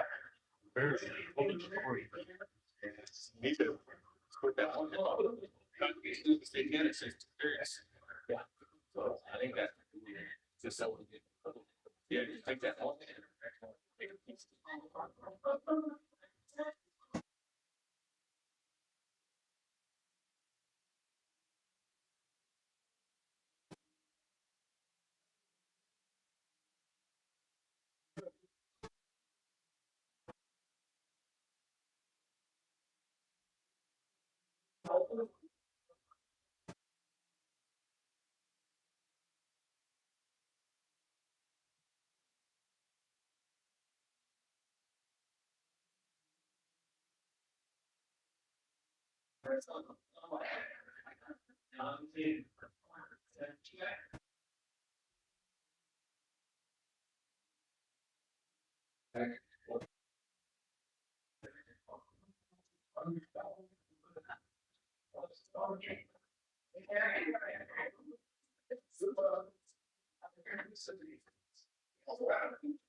Yeah, we just need Joe. You wanna know where Joe went? Or Derek? I got my district right here, keeping them in line.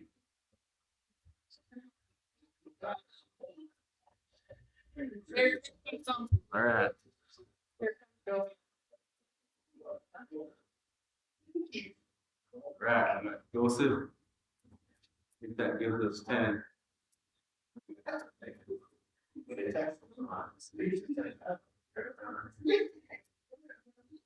right here.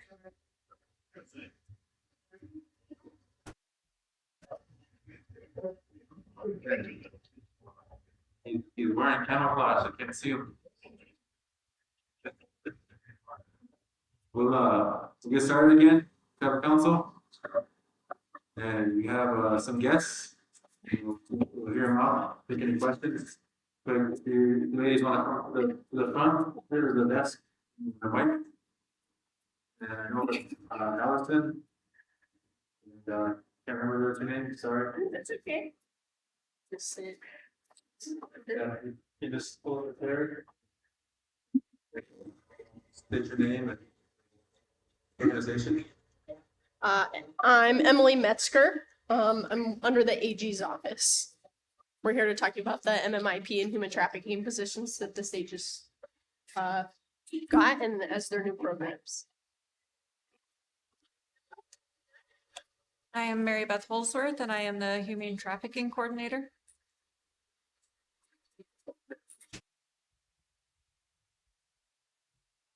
My name is Allison Morissette. I am the Missing and Murdered Indigenous Persons Coordinator. And this is Government Council. I'm Mike LeBeau, Chairman. We have our Secretary.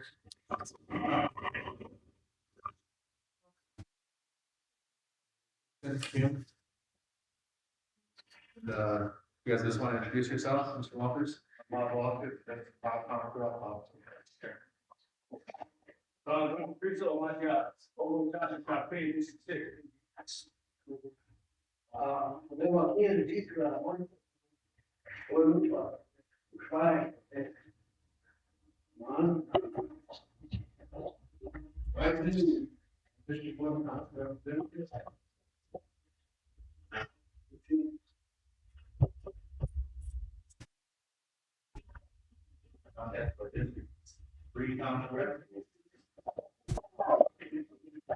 Petuwash Day, Sharon Lee, Machiapi, Esafo Week, Lakota and Machiapi. My name is Sharon Lee. I'm a District 4 Council Rep. My Lakota name is Black Hills Woman. Glad you're here.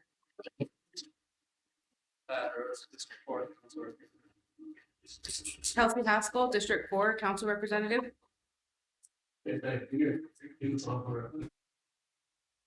Joe Brinkshire, 5 representative. Thank you. Thank you. You the floor at this time. Address what your plans are and how we can help. So what we are doing is we're just traveling the state and visiting with everyone and just letting them know that we're here to serve and support efforts being made for to fight human trafficking and of course the missing and murdered Indigenous persons issue that we have in our state. And so we are just here to offer you guys our support in any way possible. And yeah. Any questions on the screen fund? Yeah, I'd just like to add is that, so this, efforts that's being, worked on by your office, it's initiated by, Mr. Mark Margot, correct? Correct. Okay, and then I just wanted to say too, is that, Margot has been really, active. I'm pretty impressed with, the work that he's done with, the Rapid City area with the native population out there. I think he's working on some other projects to assist us too with law enforcement. So I really appreciate you guys being here, you ladies. And tell Mark I said hello. Mr. Russo? Thank you. Appreciate the efforts. I'm glad that action got passed for the MMIW. It was federal Congress, Congressional Act, was it? Sorry, I didn't hear you. Was that a Congressional Act that MMIW that recently passed? No, so it's through the state of South Dakota, and it's initially funded partly by Native Hope and also the state. Okay. So I don't know if it needs to be a federal act, but I know the MMIW and not just W, but men and women, that affects everyone here on this reservation. I'm sure we all have a family member that has been missing and maybe found and maybe not found. So, prayers and condolences. It's a very, very heavy topic. One of the things that inspires me to be a leader is recognizing that, this. I had a really close family member that fell into addiction, and that's one of the problems that we have is that it doesn't just one day. I mean, some people it might be someone abducted, that's a tragedy, But a lot of members are, they go through a vicious cycle before they finally, become, and even when they do get found, they can still be in that cycle of addiction or whatever they're going through, mental health crisis. So I just want to make sure that us tribal leaders recognize the things that contribute to these types of problems like the addiction. We talk about education. If these children don't have an opportunity at the day they're born, they don't have the same opportunity as the other children. And I'm a young parent, so I have a new perception of I got 7 kids, and I try to do a lot of things, and just from me and my perception of which school I send them to, and where they're able to go from there. I recently sent them I sent them to Oshadope, Eagle Butte. I sent them to Timberlake now, and they go to Timberlake, so I have an opportunity to go to these different towns like Harriet and Selby, Mobridge, and I get to see my kids on a football field with other kids from border states. And it made me wonder, like why are, it seems like the kids are, their parents are rolling up in Escalades and brand new pickups and brand new cars versus our parents. We don't have the same luxuries, and you realize the disparity that exists between, reservation towns and reservations, and maybe just more so understand that reservations have impoverished economies. We talk about 6 or 8 employees getting paid $12 an hour versus the bureau employees getting paid $28 an hour. You know what? That's kind of stuff that contributes to, the well-being. If we can't even like here's another example, and I'm gonna be short. I don't want to take up too much time. When a young child, parents can't afford to get that child braces, and they have to grow up with that already weighs a burden on them, their opportunity in life. So now they're in a pool of workforce. Say there's a big lucrative job in a town like Mobridge, a border town, I call them, and that child's up against this big pool of these kids that have been, their parents wanted to get them braces, had the best opportunity. And so now our children are coming from this reservation, don't have the same luxury to compete in this environment. So now we might not get the job because we're not qualified enough, so we need to understand how broad the spectrum is that we exist in this ecosystem. We're all organisms that exist together, but we need to do better. So when we know that a 638 employee gets paid $12 an hour versus an IHS employee that gets paid $22, $23 an hour for the similar jobs, us as tribal leaders need to address that. And we need to say, hey, what's going on here? Because this does directly contribute to the opportunity that our children see throughout their entire lives and the next generation that follows. So that's something I wanted to share, that, we got to stop ignoring these problems that exist. We need to identify them when they're there, and we need to do our best to fix them, because it all has a tumbleweed effect. It just keeps on getting bigger like a snowball effect. So, but I do appreciate the MMIW, but on the same note, we need to be proactive as well. So thank you very much. Holland, Assistant, the Interior Secretary, Deb Holland was here a year ago in Rapid City. Part of my testimony at that time, she was there and she met with tribal leaders. And then there was another meeting afterward at the Mother Butler Center, and Brian Newland, her assistant, was there also, and Heather Don Thompson with USDA was also with them.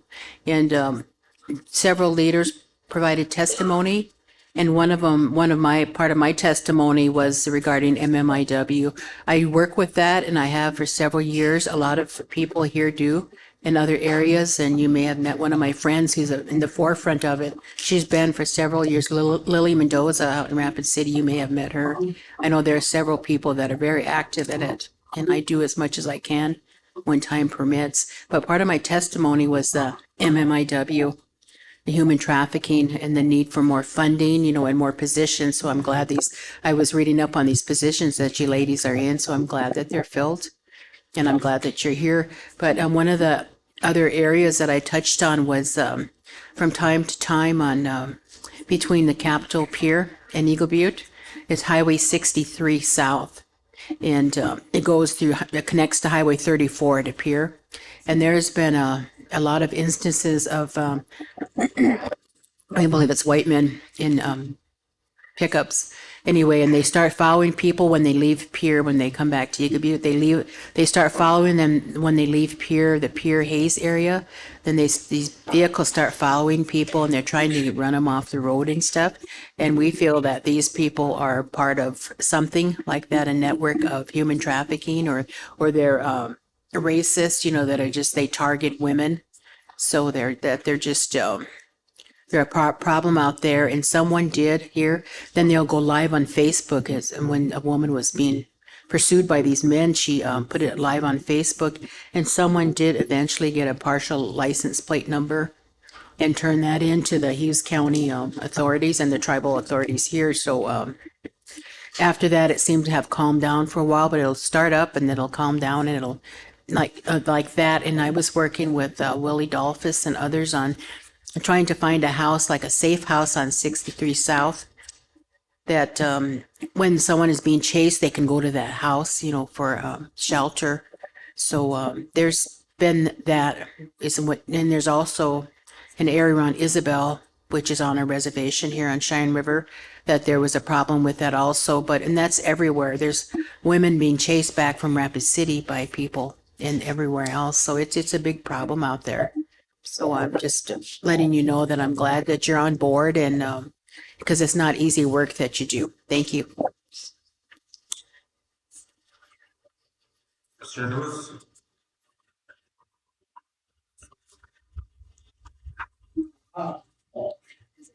20 years ago, we had a family member that went missing and was murdered. It was a sergeant, 10 years, actually, police around his 2 tower came down. So we were contact and doc, DR, they started looking into that. And they did a search on the post, but they couldn't find them. And they brought in outside guys that do this, men and women that do this professionally to seek and find missing bodies. And they actually found a body along the highway, close to the port, skeleton, but they actually found a body. And 20 years ago, a sergeant murdered and missing, and tribal member. And now they found a young teenager up there by Grand River Casino. That was like back in the 70s or something, where she went missing and, most likely murdered. And I think this missing and murdered, it's long overdue, because up in Canada, I guess there's a stretch of road where those natives walk, they go missing. And that's kind of where this all started from, Canada. Just like the residential schools up there. And now with over 179 residential schools, and they're up to about 30, 40 of them now. There's over 10,000 children that were buried. So when they get that data of all the residential schools, that's a lot of children, that have been murdered. And it seems like the Pope, instead of saying, I'm sorry, there's got to be more to it. There's got to be a restitution. That church is pretty, they probably got $1 trillion in their Vatican bank, it's their own little country. And there should be some type of restitution to these families. Nobody talks about that. And you don't know if those guys are still alive or those guys, perpetrators are still alive. Because this country here has serial killers, and they're mostly Caucasian males that were treated very roughly as children by their parents, beaten to death sometimes. So they grew up in a world of violence, and then there's one out now, this mafia hitman. that kind of reveals that, what I'm saying, you know, to the American public. But here we have this, Marcelo Lebeau used to say it the best, you know, we have this lateral violence, and it's perpetrated. So we really need to restore the families, you know, that have suffered that loss. And the father, that sergeant I'm talking about, took it pretty hard. I think it killed him too. Because he got back in shape, and he wanted something to happen. He wanted to, he's ex-military, and he couldn't get the help. So he eventually just kind of drank himself to death. And so it does impact hard. But I think there should be if you guys are advocates, I don't know your role, or you guys do data collection? Are you collecting data? That's important, you know? So right now, that's one thing that we're visiting with everyone about, is what needs to be done. And that has been a concern, is just trying to get more information, the data. Another thing that a lot of like Laurel Rural and Crow Creek has requested is training in schools and communities to help give tools for that prevention aspect of it. And so it's going to be a lot of different pieces that we are going to utilize to address this whole concern. But yes, data is definitely a part of that. We have an elder here that his daughter's been missing since the 70s.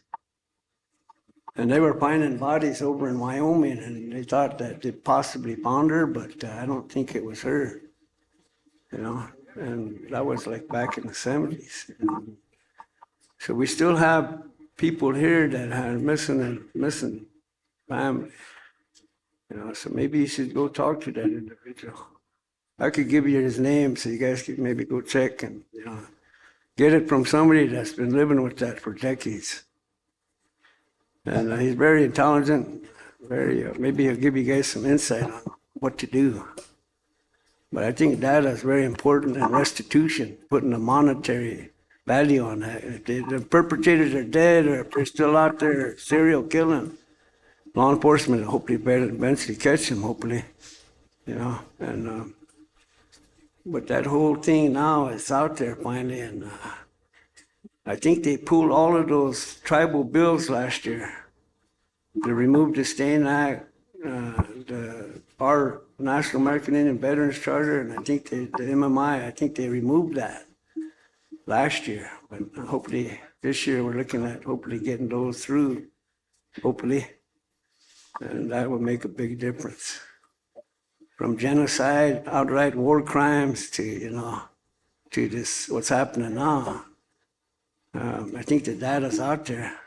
I think you guys need to, are you guys gonna make a report of some type?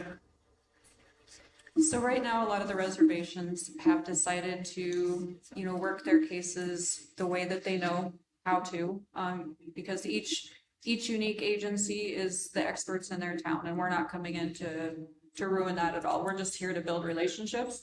But then if they need assistance and they realize this. You're here to build a what? Relationships. Oh. So once they realize that it is an actual case that they want help in, that's one thing that Allison and I are really trying to do, is get our information out there. If you guys need assistance, let us know. If we need to, you know, rally some more help for you guys, we're definitely here to do that. If you guys need resources, if you want absolutely anything, we're here to be those people for you to contact. Thank you, Chair. Thank you, Mr. Knife, and then Mr. Rousseau. Thank you. Emily, something that you're off, Rapid City. I'm actually at a pier. Here. Mm-hmm. I'll be She'll be rapid. rapid. You got Alan I coming out next week, Correct. but I think the officers out there should be on high alert, because last year, Omaha Nation, Nebraska came to Alan I, and they told that they were being followed around. Some of the girls were in the Suburban, and they were being followed around. And, that's kind of I think that's where it's kind of, they kind of look at them, that area there in LNI. So for the young girls that are traveling by themselves. So I think the officers out there should be on high alert out there. And then I was visiting with one of my friends from Browning, Montana. His name is Irvin Carlson. He used to be a councilman way back, but he's not anymore. And he said that up there, he said that's the same thing. He said that they're right now they're looking for a girl up there.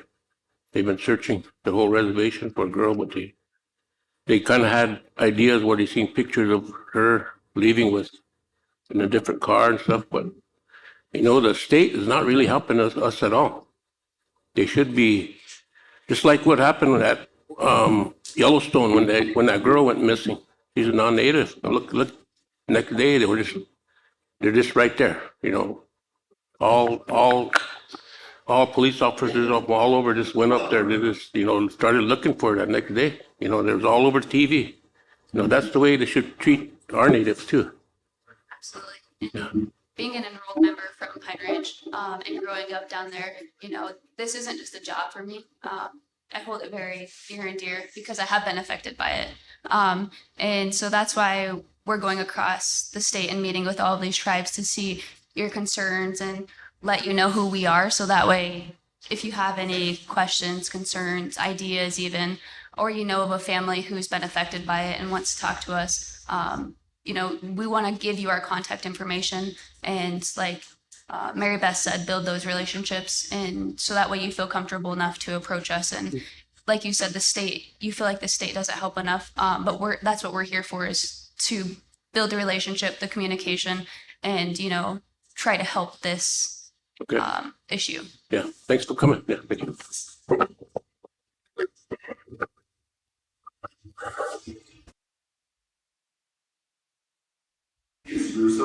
Thank you, Chairman. I want to talk about that reactive. I don't like to talk about the reactive stuff, the police stuff, but I think you guys, I don't know how you have it now, but I feel like there's different classifications of MMIW, versus being abducted versus succumbing to addiction and like moving to a city so you can maybe find ways to support your addiction and all these other ways.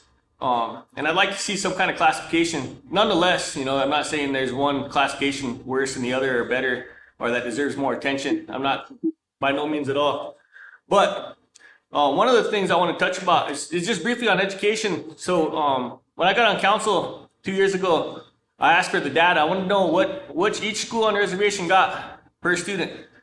Couldn't get the data. Two years later, we got the data. We found out the public schools, which are state funded and also receive impact aid, receive about $14,000 per student was the highest one, versus our 638 schools, which is a tribal contract school, we received about $6,000 per student. So this affected our education system severely, and so what it does is it creates these disparities that existed back in the segregation era. The black schools were underfunded, overcrowded, had all this detriment versus the suburb schools. So the parents that could afford to send their kids to these nice schools that are overfunded and got the best everything versus the kids that couldn't afford to go anywhere else had to go to these schools. And it's happening today in 2022, happening on this reservation. Same thing. So you look at that disparity, you look at it in relation to the roads funding, every funding, the healthcare, the police department. Let's talk about the police department, reactiveness. So now I drive around a lot, interact with police a lot. And one thing I noticed is, we got police departments in Walworth County or all these counties that are just have an abundance of funding. Just got the nicest cop cars and hardly any crime. So why isn't there some kind of way to measure the need of funding for these law enforcement departments? Because now we have these law enforcement departments that are border, in these towns that don't have as high of a crime rate, that are just severely overfunded, and putting on Christmas drives, buying Christmas presents, and you can look on Facebook now and you see what all these other departments are doing with their money, and you kind of makes you wonder, why they have so much money, and we're sitting here on our reservation, we can't even afford to pay our officers overtime, or even hire new officers, and just severe detriment of funding, and that's how do you expect our police officers to respond? We cover 400-mile radius of I don't know how big it is. It's a lot of area to cover, and I think we have 4 or 5 officers at any given time, maybe 7 the whole force, and we can't expect our officers to be able to run down a perpetrator 80 mile down the road and be able to catch them, and the other, it's so rural out here. So I think one thing I would like to see the state do is let's do what they did in the education system. They figured out how they fixed the black school disparity to the non-black school. Was they used a term called other schools in the area. So they determined what school is doing the best, what they got per student, and that's how they funded every school. That's what we need to do here. Same with the law enforcement. So find out which police department has the best, best everything. And let's fund every police department that same standard. Let's create a standard, because we can't have this disparity where, this police department in Salby just got, all this police force and very little crime versus, our reservation, that not just our reservation, every reservation, any country, or anywhere that needs it, where there's a high crime rate. Fix that gap, and whether it needs to be maybe the Department of Defense, that's one of the easiest to spend money in Congress. Maybe we petition the Department of Defense and say, hey, we got a huge disparity, we got this huge crime rate, and we need funding for it. So we want the Department of Defense, to fund this disparity, and then we have all this data. Whatever, if we did all the paper or all the data and figured out how much money we had to fund, depending on the crime rate, or however we wanted to fund, make the dependence on how we, or the determination, and then fund that department to its need. So like right now, we're talking, and I do appreciate it. I'm glad that you're with the state. It's unfortunate that this is a state, and not federal initiative as well. And I know that's a lot more tougher to bring to the table, but it's something that we need to work at. And I think that if you have a way to let's work on a classification of these MMIWs. Let's see which, let's identify which, how to respond to each different one. Because if a kid gets abducted from a school, it's different than if someone was addicted to drugs and moved to a city to do whatever they needed to do to make their addiction. There's different response criteria that we need, and it's huge. And it's both important that we need to respond to, but the funding disparity should not exist. We should already know that the police department over East River that has no crime, that has 27 cop cars, versus the Cheyenne River Sioux tribe or any tribe or anywhere, severely detriment, high crime rate, shouldn't exist. We should understand that. Thank you. Thank you very much for that. We'll be sure to pass that along, because yeah, I agree. You guys have to cover so much ground. Absolutely. Thank you. Ms. Item and Mr. Rose. And, I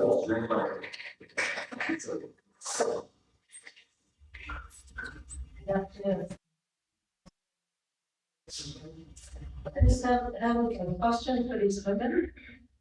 I know, Mr. John just said that, Allies, experience.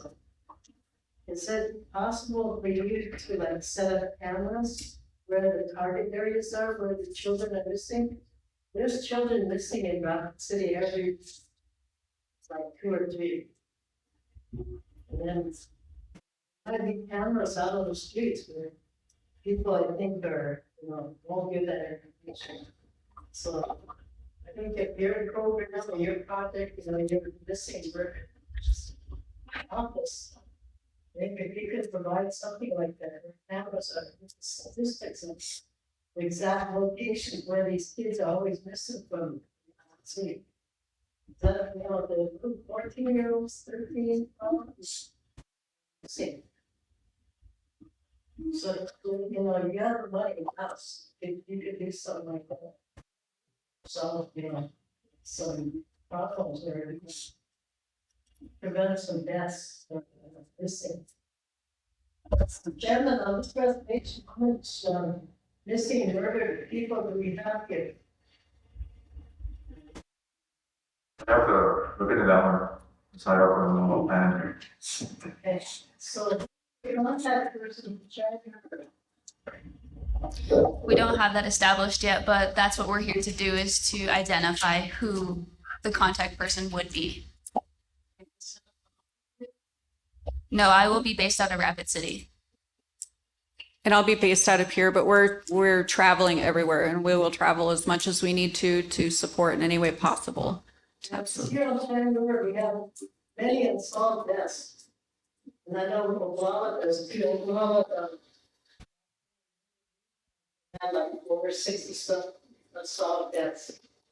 Those have never been, you know, solved, and you know, state of South Dakota should, you know, put in for grants for those to solve some of those mysteries, you know. It's the family still waiting for their, you know, their, families are still waiting for their, you know, perpetrators or their murderers of who might have, you know, killed their family member. And they don't have access like that because they're the grassroots people. And it was during the whole reign of terror, you know, with the Goon Squad and the traditionals, where AIM came, they called AIM to come in there. So it should have been, you know, some should be there for them too, you know, to solve those deaths. There's 64 or something like that. So, but here on Cheyenne River, I still have a couple of relatives that are missing here too, and you know, they're gone. I mean, there's no trace of them. And recently we had a walk, excuse me, my teeth. We had a walk here on Cheyenne River, and a lot of people came, the families came, and they carried their pictures of their lost ones here. So I think if you could pick up those statistics from, you know, I think it was Sacred Heart that might have, you know, sponsored that walk. Well, if you could get that information, work with the families here, it'd be nice. Thank you. Yes, one thing we're looking at is establishing training programs for these two issues for law enforcement across the state. Anyone that wants it, to address issues like you had mentioned for the prevention part of it, but also trying to identify any victims that are out there and missing. So that is definitely one thing that we're addressing. Also, Allison, do you want to talk about LNI next Friday? Yeah, so next Friday at 12 o'clock, there will be, Attorney General Vargo will be hosting a lunch and a, what do you call it? Like an informational lunch regarding our two new positions, and he'll be able to address more concerns and questions that you guys have. Mr. Rose, Mr. Greenpine. I just want to say thank you for being here today, for reaching out to us. It hits close to home. We just had a family go through this here. Thankfully, their member was contacted. She's okay. Well, Mr. Russo has good points. Every circumstance is different. We need to identify that. I look forward to working together with you. You can reach out to us. Our contact info is on the internet or any numbers. Tell us how we can help, what we need to do. And my wife's big on this too, so every time we travel, listen to the podcast on the cases 30, 40 years ago, and learning from it, identifying the tools of help, educating our. I just again, show appreciation for Mr. Vargo and his initiative for MMIW. My understanding, it's an outlet for us, so we can get a hold of these individuals and they can help us on some of the issues that we have in regards to what Ms. Hyatt spoke about, Representative Knife, and even I agree with Mr. Russo in regards to some of these issues that we have to also we have to start taking care of too on our end of our end of things. It's going to take a collaborative effort to make sure that something good comes of this. And I know this probably isn't easy for you guys to go out to the different tribes because more or less, you know, they got a lot of people out there that are hurting. You know, no explanation and questions in regards to their loved ones. And that anger comes out somehow, you know, and so I can imagine how tough that is for you guys to go out. But I do appreciate you guys coming here today. Unfortunately, I'm going to miss that meeting. I really wanted to be there. I have something else planned that day that I have to take care of. But the day before, there's 2 days, and I know that Mr. Vargo was big on the diversion part of it with Pennington, really helping. And the thing is that it's recognizing our children not as an enemy, you know, with the diversion part. I mean, these are our kids, you know, and some people would rather see our kids locked up. Well, it's our responsibility, especially as leaders, to, you know, provide something for them, that an alternative, you know, an option. So I know that, you know, just looking at the stats, some years ago, there's about 1,400 kids that were on that diversion list and that were a participant of it. And about 50% of them were, over 50% were native out of Pennington. So that's keeping a lot of our kids out of prison. And I'm the liaison for the prisons for the tribe. I hope I can still continue to do that too as well. Takes the chairman's signature to do that, and Tony Handboy as well. But you know, I've come across some individuals in prison that were locked up even out of Pennington for very small, a joyride. Somebody bet a kid to drive around the block of a car that was running. He did, and you know, 7 years later he was getting out of federal pen. I mean, our state pen. So those sort of things like that, and I know that, you know, so like I said, and I really appreciate, you know, the initiative and the White Eagle Society out there as well. They helped me with the young man that I was working with. Unfortunately, he's not here with us. You know, he was stabbed to death here. And but it's those sort of battles that we have going on. It's very real. It's on our front doorstep. And MMIW, MMIP, you know, it hits home. You know, I got relatives that are gone, relatives that are dead, and there's no explanation to it. But you know, I do appreciate what Vargo is doing, because this is something that's needed, you know, for us to have an outlet. So, and then we'll keep you guys in our prayers. But the day before that, if you guys are out there, stop by. My daughter is big on the MMIW. She's gonna she was supposed to do a song for the day of Friday, but she wasn't able to.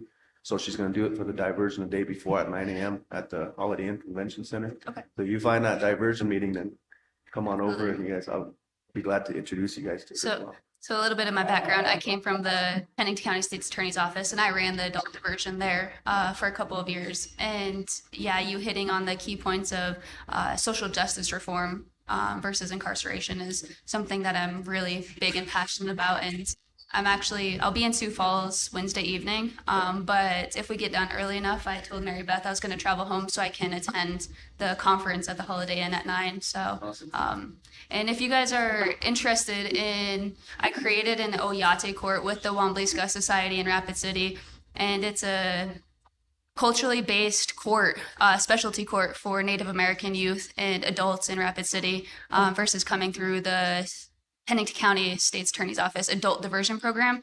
We divert it to Chris White Eagle and them to handle the cases, and they ultimately make the decision whether they successfully complete the program or not, and it's completely handed off to them. So if you guys have any questions or concerns regarding that, then feel free to reach out to me about that as well. Any other comments, council members? I appreciate the time, and thank you for coming. I'll give you my email and my number that I can forward you on the find our contact on a regular basis. Appreciate you coming by and Mr. Knight, let us know if you guys are available. And, I work very Appreciate you. Yes, thank you. Thank you, guys. Business first.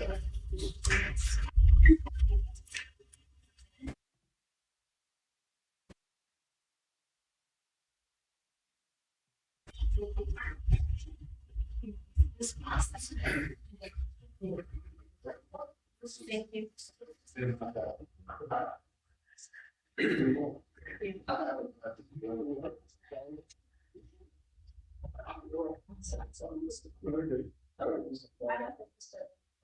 A lot of data that's missing.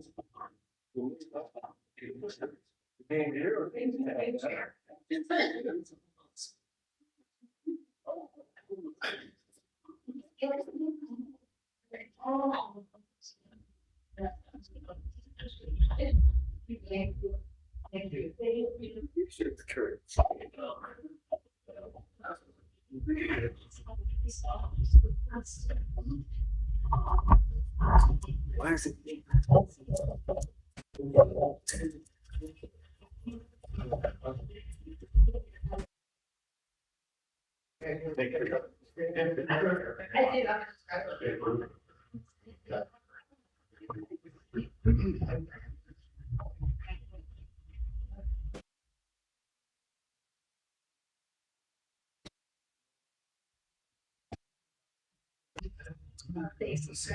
Oh, yeah.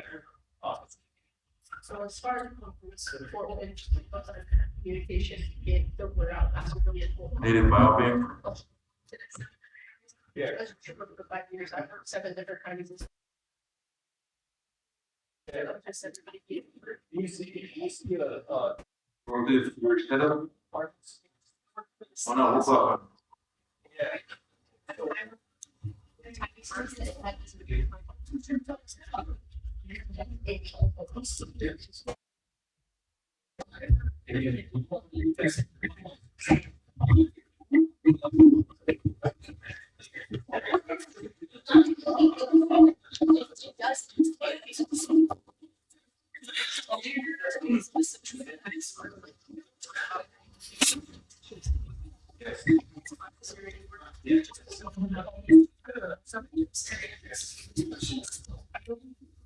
Thank you for coming, Native Biobank.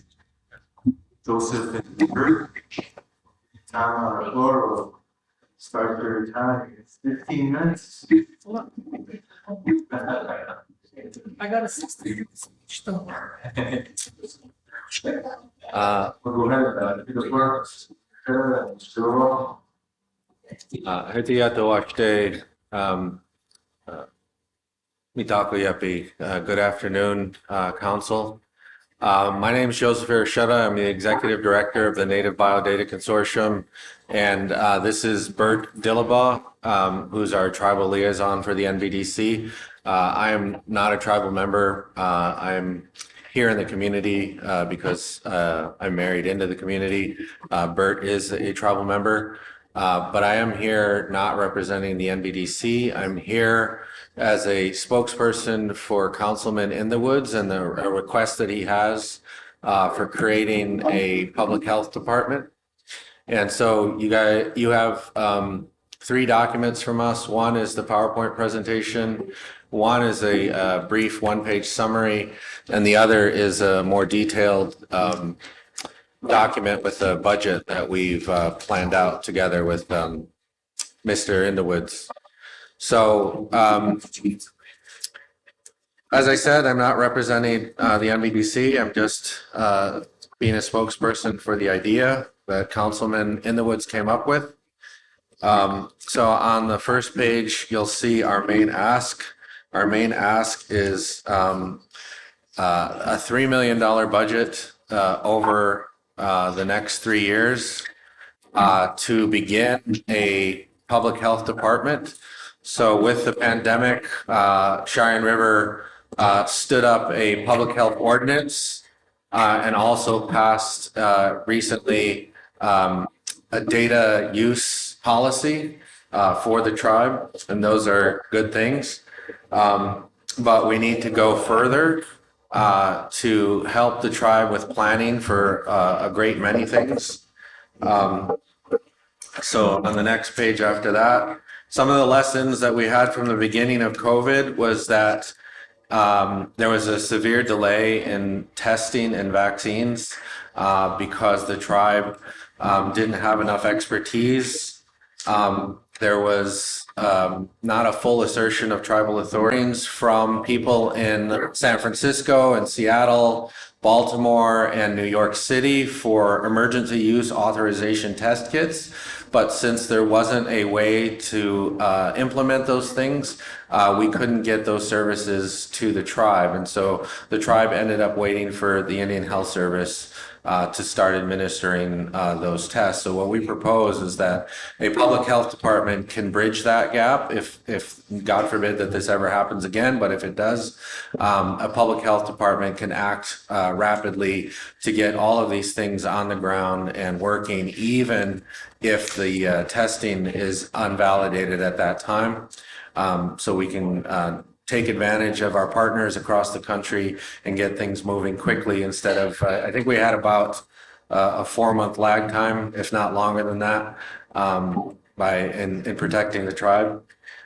So the legal landscape in terms of how to do all of this stuff is already there. So the federal government recognizes the ability for states and cities to enact their own public health law, and the tribes are included there. Doing this, having a public health department and a public health law with the either hired or associated partner experts can automate preparation for the next pandemic. And it prioritizes tribal authority. So rather than waiting for a federal department like the BIA or the IHS to come in and help, we can implement tribal authority right away. The next page is what the direct benefits for Cheyenne River are. So in this very conservative ask for $3 million over the next 3 years, it opens up the potential for garnering not only grant money, but program dollars from the federal government that usually only come to public health departments. So with this $3 million investment, you can bring in lots of other monies, including road monies, monies for schools, money for MMIP. If you have the right staff, you can bring in and generate a lot of money for the tribe. It also provides easy accountability for council and the chairman by having data and records immediately available from that public health department about how and when the pandemic or other public health problems have been mitigated or planned for. And then again, like I said, it allows for plan management for any emergency, including something like Councilman Russo was talking about in terms of getting data to ask for more funding for police and other emergency services. So in addition to that, around the world and in the United States, indigenous data sovereignty is a very hot topic, and lots of people in my position and academics and leaders across the country are calling for more indigenous data sovereignty, because right now data is currency. Data has always been currency, but data is particularly valuable at this moment, especially tribal data, because of the pandemic and because of the technologies we have to collect data. So rather than having that data go somewhere else and be collected by someone else, the tribe needs to assert their authority over that data and make sure that that data works for the tribe first before you share the data with somebody else. This also goes for lawsuits and whatnot if you need it. The next page is obligations and to the needs of Cheyenne River Sioux citizens. So a public health department can help you meet that obligation by having a yearly assessment of needs for the tribe. Also create new policy, respond to disasters, prevent or respond to infectious disease, keep food safe, and keep outdoor and work environment safe, including environmental insults to water or soil.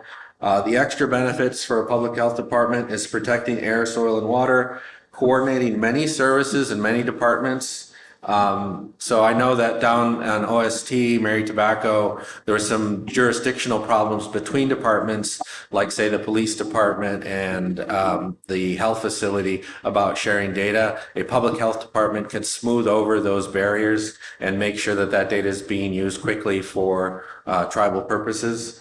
And then again, securing necessary funding and assuring that any federal aid that's guaranteed to you gets here in a timely manner. So the last, or almost the last page, the short reason for doing this is long COVID. COVID seems to be over in many respects, but just recently on both the West and the East Coast, there's a new strain of COVID that is more contagious than Omicron and is being reported to have more severe symptoms. Even if that's not true, there's a lot of reports about long COVID, and even if long COVID is as mild as tobacco smoke, that is a strain on the system that the tribe really can't afford. So we need a public health department to track long COVID and what those costs might be so that the tribe can plan in the health system for what long COVID is. Additionally, we are going to ask in this $3 million request to hire a pharmacist specifically around tribal specific needs. So that's a cost need, making sure that the formularies that are available here in Cheyenne River are cost effective, but also that the drugs that are being prescribed are doing the job that they're supposed to do for long COVID and for other conditions. So on this page that says rough budget, we're asking for $1 million per year over 3 years. It's mostly staff salary, so we want to hire a physician and 2 nurses that are trained specifically in public health, CHRs that will be trained in public health, and then a pharmacist that is also trained specifically for public health. So these will be separate partners to tribal health and the Indian Health Service facility that can take data and make recommendations immediately to this governing board here about what needs to happen in any situation regarding the public health. So on the last page, again, just reiterating, this public health department can be good for a lot of things in the future, like MMIP, healthcare, food programs, housing situations, land and water management, in addition to the substance abuse and police staffing. So with that, I close. Thank you, Joe. Joe, council, you have questions for Sleep? Thank you, Chairman LeBeau, and thank you, gentlemen, for coming. I know regarding a public health department, I believe you came to the health committee and we did approve some contract with you. I know that you applied for 2 million from ARPA, but that meeting had never happened. The former chairman was going to set it up, but all the requests never did get, we never had the meeting. He never set it up, so we didn't hear the requests, but we do have a public health department already, Chairman LeBeau. We do have our tribal health department. So we have to make sure that they're in the forefront of everything.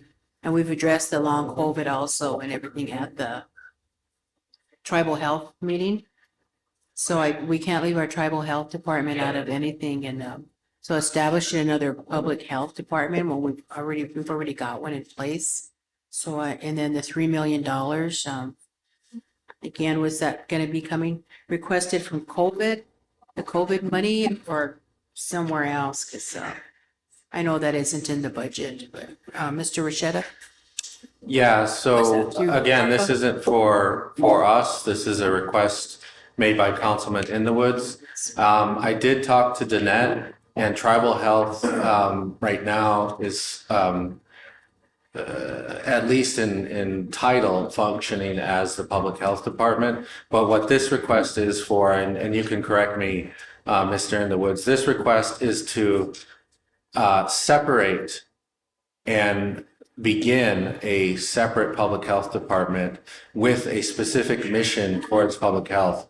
So the request is not being made by the NBDC, it's being made by Councilman Inwoods, from the ARPA monies, I believe, to create a separate entity that would, if staffed correctly, would generate sustainable funds for itself. Okay, Chairman. I'd just like to say that I'd like Ramona Simon to come over here and be part of this discussion, so I'll go ahead and call her. Thank you. Chairman, this is over 8 months now that we've been waiting for this, and I just passed around the vaccination playbook that came out from CDC and HHS adopted that. And in there's a VAERS report called the Vaccine Adverse Effect Reporting System that we've been asking IHS and pushing tribal health to start collecting that data. Now with that, we were waiting for this, when we paid out the CARES money and the ARPA money, long COVID is recognized in the ARPA document. I don't think the new council reps have that, but if you read through that, and I hope council representatives have read through that document and read through the document that's going around, that the long COVID is an allowable cost. In District 1, we passed this motion because what was happening was committees were coming in and bringing in proposals and getting them passed.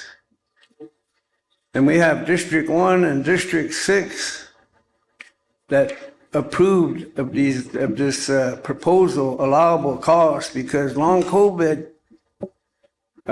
we don't know. We don't know the numbers. We got over probably 4,500 that have contracted the disease. So we're saying maybe over 2,000 have long COVID. I have long COVID. I've been asking IHS to do a test pilot on me because of the symptoms, the way the symptoms are. And then I had District 1 members come up, and some are employed. And they're saying, if I could get disability, I would, because of the symptoms. And right now, the way this virus is mutating, 20, 30, 40-year-olds are getting attacked to where it's debilitating them. And the worst thing is what they call exertion fatigue. I haven't had that for a couple months now. And it's probably the worst thing because if you're employed and you have this exertion fatigue and you go do any little physical thing, then you get shortness of breath. You start getting muscle and joint pain and ache and other symptoms. It's not a good experience. I don't know how many District 2, 3, 4, 5, and 6 have long COVID employees and members. District 1, they started telling us at meetings that, nobody, it's whatever, but no names, but there's quite a few that are suffering from long COVID. Some mild, moderate, critical, serious. So some of the reps here that should be in tune with this, it's been approved by District 1 and District 6 chairman, council. And this is a life and death issue. I think because it's allowable and we need this data and the native biodata can do way more. That's why we're looking at, we got information from Joe Amiot when he was acting IHS on pharmacy and on the laboratory, because we want to know where our blood's going. Right away, they said if you were O positive, you possibly, it won't be so severe on you. They were reporting that. Now they're reporting 50% or possibly long COVID. We don't know that data yet. So we need that data, and we need to help those members that are employees and all our members that are suffering from long COVID to start addressing it. It's 8 months now, Council. And how many deaths? Mr. Russo here was asking Health and IHS, where's the data at? Where's the data on all-cause deaths? We don't have it. We don't have hardly anything coming from IHS. The most important thing is this is our data. we own it. And we could build off of that into other like testing the water, like it says, testing the soil. Those things we need. We've been trying to do that for a long time, but the most important thing is to get our membership the help they need. Because it's a neurological, when you have pain, it's a neurological thing, it's in your brain. And when they say neurological, Missouri Breaks is doing a study on brain fog. I took the application, but I didn't have those type of symptoms, you know. But why? Where can I go? I've been asking IHS, and I've been pushing Tribal Health as the vice chair to let's get this data going. Let's get the best. Let's be the best. Let's be better than IHS. We're getting doctors coming in now, so we're building our tribal health up. But this would be actually ahead of the game. The 9 tribes here, we'll be leading the way. And it's 8 months now, you guys. How many died now? I believe this thing's gonna kill me down the road. I'm 64. I'm not over it, man. It's going on September, it'll be 3 years. And that exertion fatigue has been gone for a couple months. That was the worst one. And everybody I talked to that don't have long COVID, that exertion fatigue it's not good. Anywhere from 2 to 10 hours. You know, all day, man, can't do nothing. And if you have other conditions, it seems to compound those things. Even my broken ankle, you know, pain, you know, wherever you got an injury, it's attacking it. How many heard this? How many are listening to guys and women that are suffering from long COVID? Sometimes it gets very frustrating because it feels like if you got a gunshot wound there and you're bleeding, it's a sucking lung chest wound. You know, you need to go put a plastic on it, compress it, and quit that sucking chest wound. Or you're just gonna let it go. You know, or you're just gonna let that guy go and suffer and die. That's how I feel. It's that serious. And there's others that are more serious than me. That's what I'm talking about. Who's talking for them, man? 8 months, you guys. You know, it's all allowable cost. Let's get it going. Let's get it passed. We got 2 districts that approved of it. Let's get this ball rolling, and I believe there's going to be more funding coming in. There'll be more funding for us to go after, like with Mr. Joseph. We got some expertise here, top notch, globally. And I think that this property rights and stuff, we need to really look at that intellectual, medicinal property rights. So they're saying that these gummies, there's 4 THC, THA, THG fight cancer. So will that help us? Help us. One thing now that came out is these micro blood clots. They're saying that this is probably why there's long COVID symptoms, because of these micro blood clots. I'll show you guys 2 of them. And I never had this before. I bump it hard and there's blood clots there. So this report that's coming out saying that this could be the cause of this long COVID, our immune system. Our skin is the biggest immune system in our body. We have 8 immune cells that's fighting this. So my immunity is fighting this virus. And these micro blood clots are probably what's keeping this, you know, this battle going. So now they're saying these gummies will actually help with this blood clot. I'd like to be a study of that. I'd like us to study our long COVID and see what treatment helps us. Our medicine help. Bear root, muskrat food, the cedar berries, pejuta pra, mullein, you know, and they work, man. They help us. That's why we need a part of this pharmacy agreement to have our medicines in there. That our people can have that, you know, if they choose to, if they want to take Bear Root or whatever, it helps. The first 90 days, I thought I was sitting here and something's gonna kill me. Nobody's listening. That's how some of our tribal members feel, right here in town at Dupree and Greengrass, Iron Island, Thunder Butte, you know, where they're hurting. So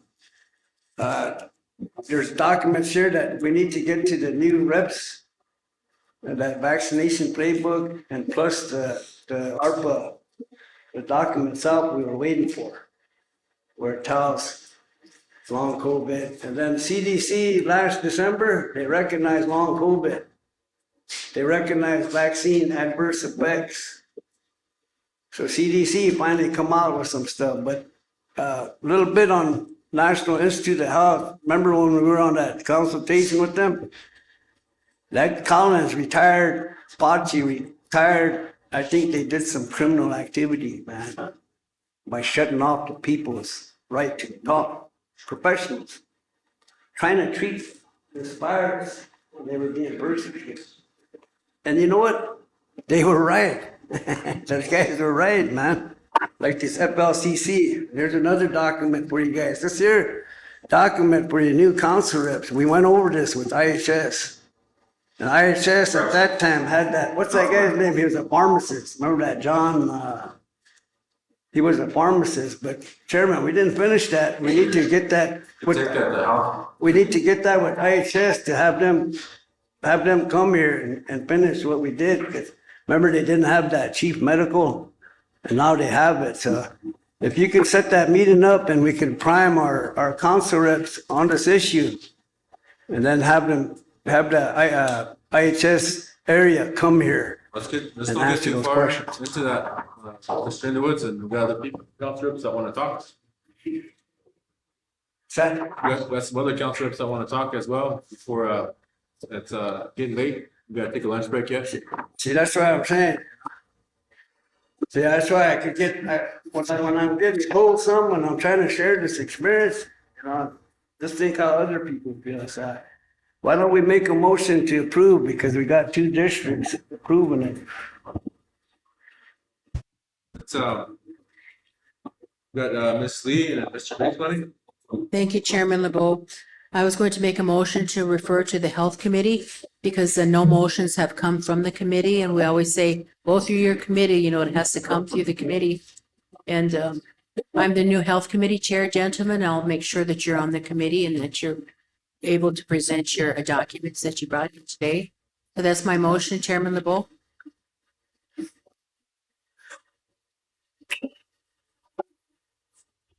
We got a motion to refer to the health committee. Second by Mr. Rose. For referral, all in favor, raise your hand.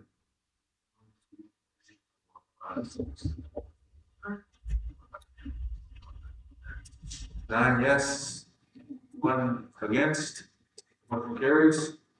I have Mr. Brinkmoney. I just want to say thank you to the 2 gentlemen, young men that came through. Yeah.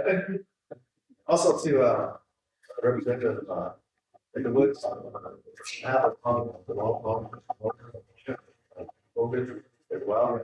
But what you brought up, good point in regards to our additional Juta medicine, and that's what's been helping me as well as some of our personal tracker. 100% support of that medicine, and some of that medicine is disappearing. Gather that knowledge now, and retain it and utilize it. So the Western medicine is somewhat advocated, somewhat, you know, it's synthetic, not those. I just wanted to add that, put that on. Thank you, sir. Ms. Haskell? I just have a couple comments. One regarding filling these positions and how I think it'd be an obstacle to fill one position, let alone 3. And the other thing is how we would not only collect the data, but keep the data. I have seen, the data collection in the past 2 years of our tribe, and I don't have a whole lot of faith in it. So I have seen papers blown across the prairie. That's something that needs to be addressed in here. I have seen papers blown across the prairie not once, but twice. Thank you. Also too, I think, Tasker brings up a good point, with the data. To add further is that when any data is collected here on reservation, we should have access to that data. It should be the owner of that data, so we can use for our grants as well. And I'm not saying that regarding specific to our relatives that are here today, but I've seen that in the past. Thank you, sir. Chairman, I think, like I said, you know, we got 2 districts that passed this. You know, and we've been waiting and waiting for 8 months, you guys. Now we're gonna wait another 9 months, 10 months for the health committee to do what? Do what the council, we're the authority here, not the committee. The committee is a subcommittee to us. We're the authority here. And you guys referred something that 2 districts approved. How can you do that? How can you do that? You know, and if you're new council reps, I'm asking you, you know, because you don't have the data in front of you. These guys here do, but you know, what's going on? You know, because of District 1, it was Tuppy's not here, but Tuppy's the one that said to have Joseph present to council. So we waited 6-8 months for that to happen. It didn't happen. He sat here 3 times, no quorum, no. And now he's finally did what District 6 wanted to do, and they approved of the proposal. So maybe you guys should have that information. District 1 approved it, District 6 approved of it, have that vaccination playbook, have the ARPA document in there saying it's allowable. Then maybe you won't be referring it. You'll be honoring District 1 and 6 approval. I don't get it, Chairman. I don't get it, man. This was coming here to be approved or disapproved. It wasn't coming here to be referred. So I know it's a big thing when our new council reps don't have all that information in front of them. All you have is the proposal, but there's more to it, like this treatment document.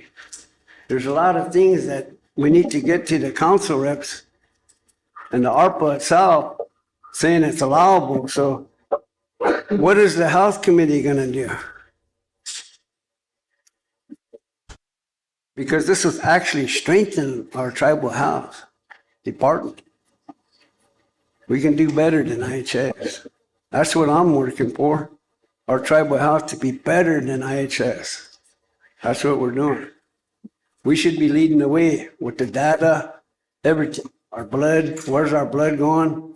Now we have a chance to, how much that storage space do you have over there?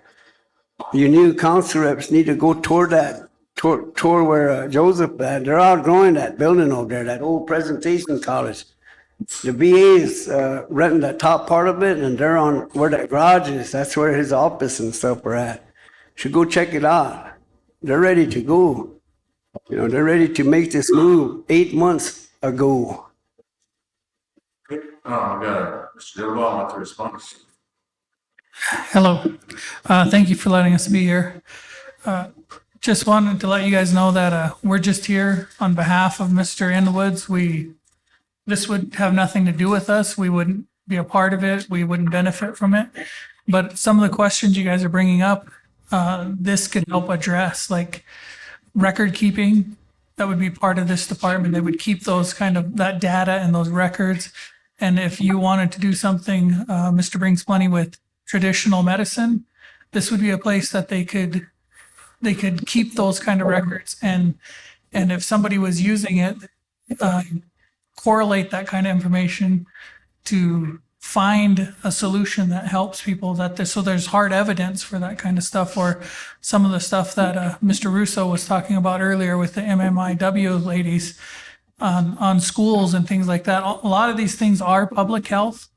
And so then those records could be stored there. those records would be owned by the tribe because this is a public health department. And anytime you needed any of those kind of records, you could go to the public health department and get those records. And this public health department would not be in competition or opposition to the already established tribal health department.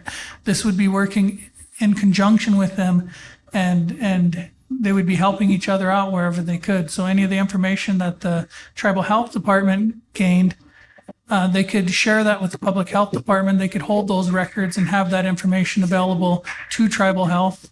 Or like during the pandemic when testing was done on COVID and nobody knows where that information is, the public health department would have those numbers. And so if tribal health or any other organization or any council people or anything needed that information on how many positives we had, when they were, what districts they were, if that information was taken, that would be available to you and to tribal health at the public health. So we're here in a capacity. Can I add something? So I apologize to Councilman Lee for not knowing the details about how the different departments work together. But I think that tribal health has enough on its plate right now. And this is something completely different, where tribal health and IHS are reactionary to different conditions and problems. The public health would be more administrative. They would be able to plan and present to you a yearly plan about all the different issues that we talked about here today, whether it's substance abuse, police protection, infectious disease, food programs for elders and children. They would present you a plan every year, collect the data that's necessary to do the planning for the following year, and then make sure that all of the data that's being collected, whether it's NBDC or Missouri Breaks or IHS or BIA, would all be funneled into one place so that you and the council and the chairman can utilize that data for not only planning for the future, but planning for emergencies, and then planning to request more money from the federal government for whatever needs that you have. If you need more police officers, you have data to ask for it. If you need more school programs, you have the data to ask for it. If you need better roads or safer roads, you have the data to ask for it. Also, we at the NBDC are actually asking for increased regulation, so the Public Health Department could be the seat for the Research Review Board. Thank you, appreciate it. Give one more comment. Thank you. I'll be brief. Thank you, Chairman LeBeau. Thank you, Joseph. I do know how the departments work together, but this, Mrs. Simon, the Tribal Health CEO, is recommending this go through the Tribal Health Committee. And like I had stated, I am the new chair and I'll make sure that you are on the agenda and you can present there as well. And it'll go through the proper channels coming from the Health Department, the Health Committee with a recommendation to Tribal Council. I do appreciate all the work that you gentlemen do too. So I just like it to go through the proper channels and we'll see where it goes. But thank you. Thank you. Last comment, Chairman. You know, right now I'm going through some PTSD stuff because of what I've been facing for 8-9 months. But for me, more than that, about this body dragging its own achy. And I might say things, you know, but just remember, COVID kind of causes neurological stuff too. They're saying it causes PTSD. So right now, I'm telling you, I'm going through some stuff right now, like stress. I feel like cussing, feel like getting mad, and I feel like saying a lot of stuff, you know, negative stuff, just to relieve myself. So I'm just letting you know what I'm going through, so you understand what other guys. It's not no joke.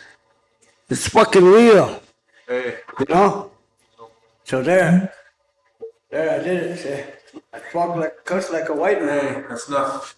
But you know, excuse my cussing like a white man, but see, I feel better now.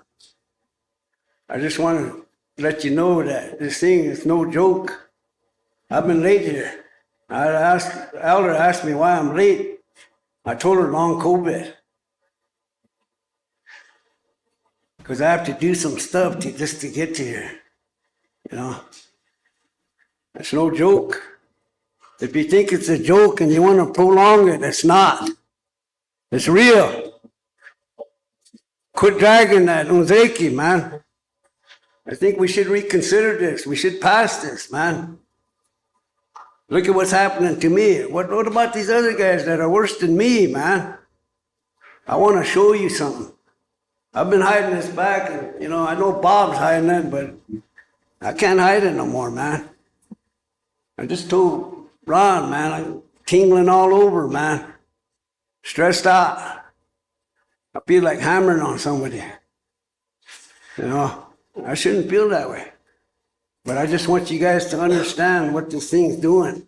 This COVID, this virus inside of me, this bioweapon, what it's doing to me.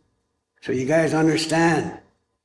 Because this elder asked me, you know, how do I explain it to them? It's hard to explain, man. I finally got a doctor to give me a doctor's statement saying that Bryce has long COVID, symptoms come and go. That's all he could write down. Come on, you guys. You guys are doing a great disservice to probably over 2,000 people here. You understand that? Do you understand that? Councilman, I raise your voice. I guess you don't. You gotta Refer to health committee. You're a member. And we're gonna recess till 2:30 for lunch. Hope to see you all then. Well, also, council, I asked Mr. Rock to come and be the acting sarge, and we'll ask Mr. Jermaine today. How Dean's here now. Appreciate Dean coming, but just to have up and learn the rope. Thank you. See you at 2:30. Mr. Chairman, real quick, so we have, where's she at? Oh, there's, Dolores. So there was a discrepancy in regards to,